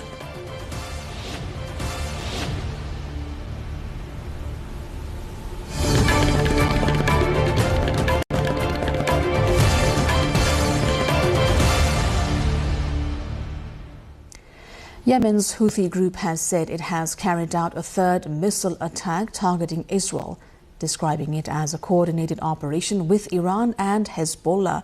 The claim comes as the group deepens its involvement in the ongoing regional conflict, which has expanded beyond its initial front lines. فلسطين نفذت قواتنا المسلحة بعون الله تعالى وبالتوكل عليه العملية العسكرية الثالثة في معركة الجهاد المقدس، والتي استهدفت بدفعة من الصواريخ البالستية أهدافا حساسة للعدو الإسرائيلي جنوبي فلسطين المحتلة، وقد جاءت العملية بالاشتراك مع الإخوة المجاهدين في إيران وحزب الله في لبنان وحققت بفضل الله أهدافها بنجاح تؤكد القوات. Heavy storms and torrential rains have killed at least 45 people across Pakistan and Afghanistan over the past several days, with northwestern Pakistan's Khyber Pakhtunkhwa province bearing the worst of the destruction. In the province alone, at least 18 people have been killed and 72 injured since 25th of March.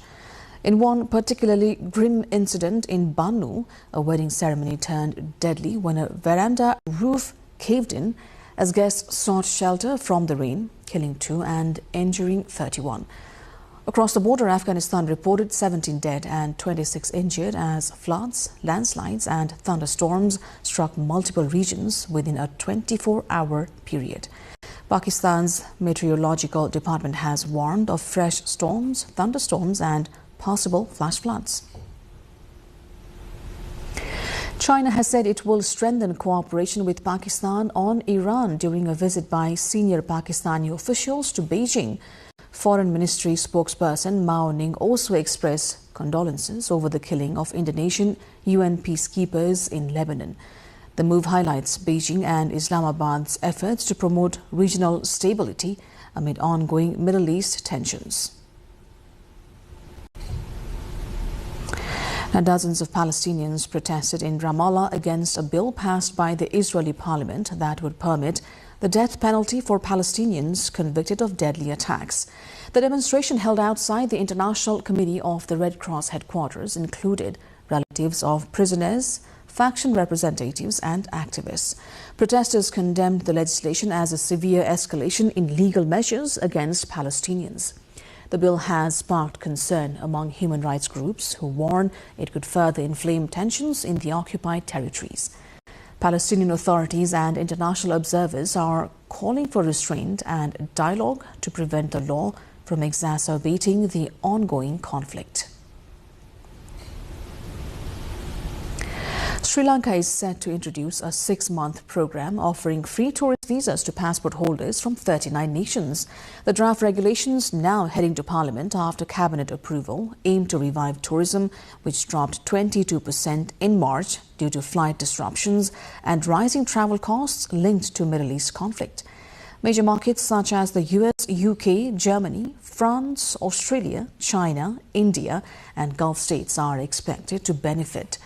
Officials anticipate that increased tourist spending will offset the estimated $66 million in lost visa revenue.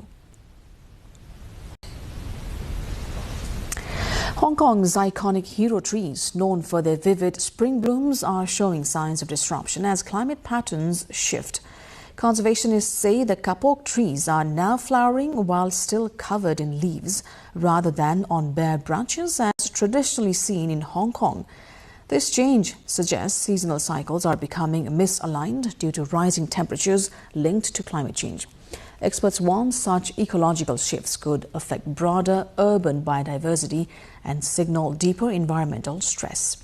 The changing appearance of these trees highlights how even well-known natural markers of seasonal change are being altered by a warming climate.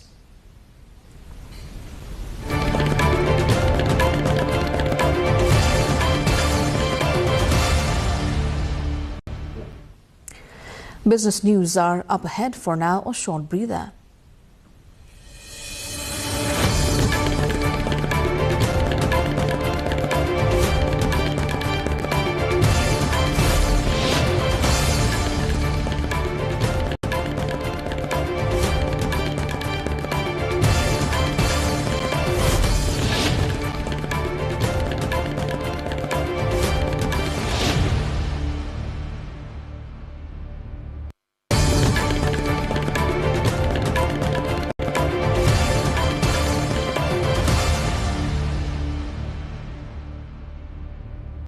The European Union says reducing fuel demand is now necessary as energy prices rise amid the Middle East conflict. Speaking in Brussels, Energy Commissioner Dan Jorgensen warned the situation could worsen without action. The bloc is urging member states to cut consumption to help stabilize energy supply and costs. But Having said that, I will say that on an overall level, it's obvious that when we are in a situation that might worsen, where indeed demand reduction is necessary, I very much encourage member states to take that into consideration when applying different crisis measures.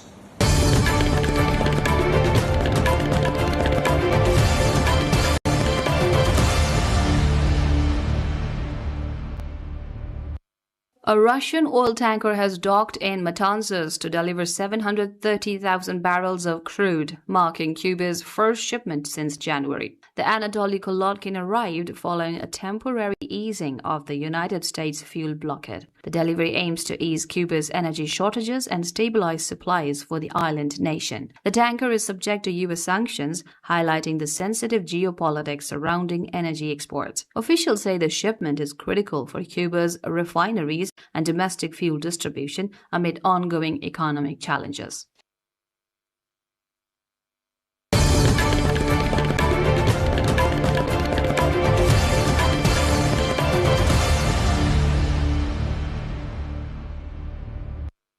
Thousands of demonstrators took to the streets of Paris on Tuesday as a coalition of France's major education unions called a nationwide strike over planned job cuts, class closures, and demands for higher pay. Around 30% of teachers across France walked off the job, with protests reported in several cities including Marseille, Lyon, Lille, and Clermont-Ferrand as marchers in Paris headed towards the Ministry of Education. At the heart of the dispute are plans to eliminate over 4,000 teaching positions for the 2026 school year, including nearly 1,900 in primary education, which unions have condemned as an austerity offensive against already under-resourced public schools. The government has justified the cuts by citing a dramatic demographic decline, pointing to a fall of over 100,000 pupils at the start of the 2025 academic year, an argument unions reject, saying fewer students should instead mean smaller class sizes. Tuesday's action is part of a wider week of mobilization running from March 30 to April 3 and follows a series of earlier regional protests, a pattern of labor unrest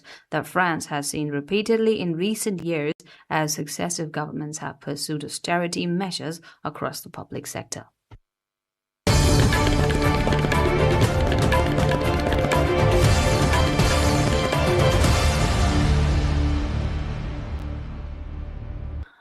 Europe's largest Apple museum has opened its doors in Utrecht, the Netherlands, welcoming visitors into a 2,000 square meter immersive space dedicated to the story of Apple and its impact on the world. Among its standout exhibits is a monumental wall made up of 100 iMac G3 computers in different colors, alongside a replica of Steve Jobs' workplace in his parents' garage where Apple was founded in the 1970s. The museum is the brainchild of Ed Bindels, founder of Dutch Apple reseller Amac, who over the years amassed a personal collection of some 10,000 Apple objects now on display across 50 years of the company's history. The opening falls on April 1, exactly 50 years to the day since Apple was founded in 1976 by Steve Jobs, Steve Wozniak, and Ronald Wayne in a garage in California, a company that grew from a personal computer startup into one of the most valuable corporations in the history.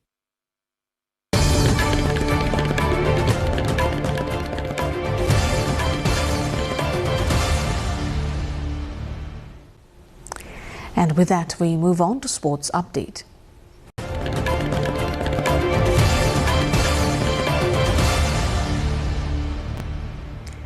Nepal's under-20 football team has been eliminated from the SAF Championship semi-finals in the Maldives. In the match held at Mali's National Football Stadium, Nepal lost 1-0 to Bangladesh, with MD Manik's 10th minute goal proving decisive. Nepal had reached the semi-finals from Group A, which included Bhutan, host Maldives and Sri Lanka. In a repeat of the last edition, Bangladesh again ended Nepal's campaign. Bangladesh will now face the winner of India-Bhutan clash for the title.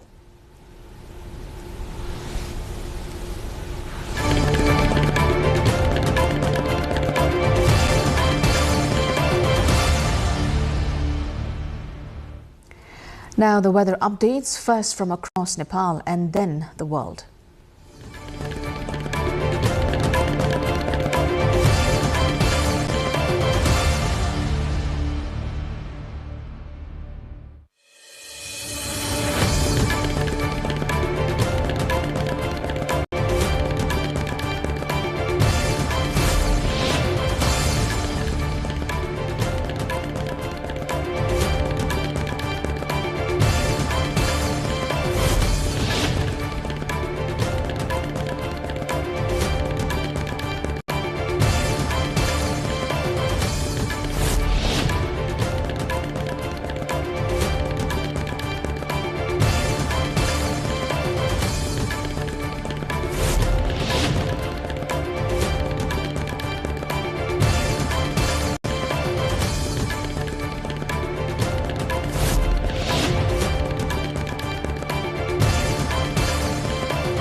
The headlines once again before we wrap up.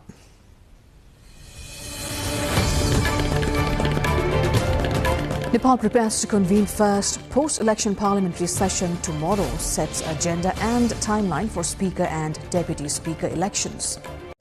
Prime Minister Balendra Shah holds consultations with Madhya province lawmakers, focuses on immediate development priorities and long-term planning. District Court orders custody for juveniles in Inisha Bikar rape and murder case amid nationwide outcry on justice. Iran rejects Trump's ceasefire claims as baseless. Tensions escalate over Strait of Hormuz and threatening rhetoric. European Union calls on member states to reduce fuel demand as Middle East war drives energy prices higher. And Iraq ends 40-year wait for FIFA World Cup qualification. Defeats Bolivia 2-1 in Monterrey thriller.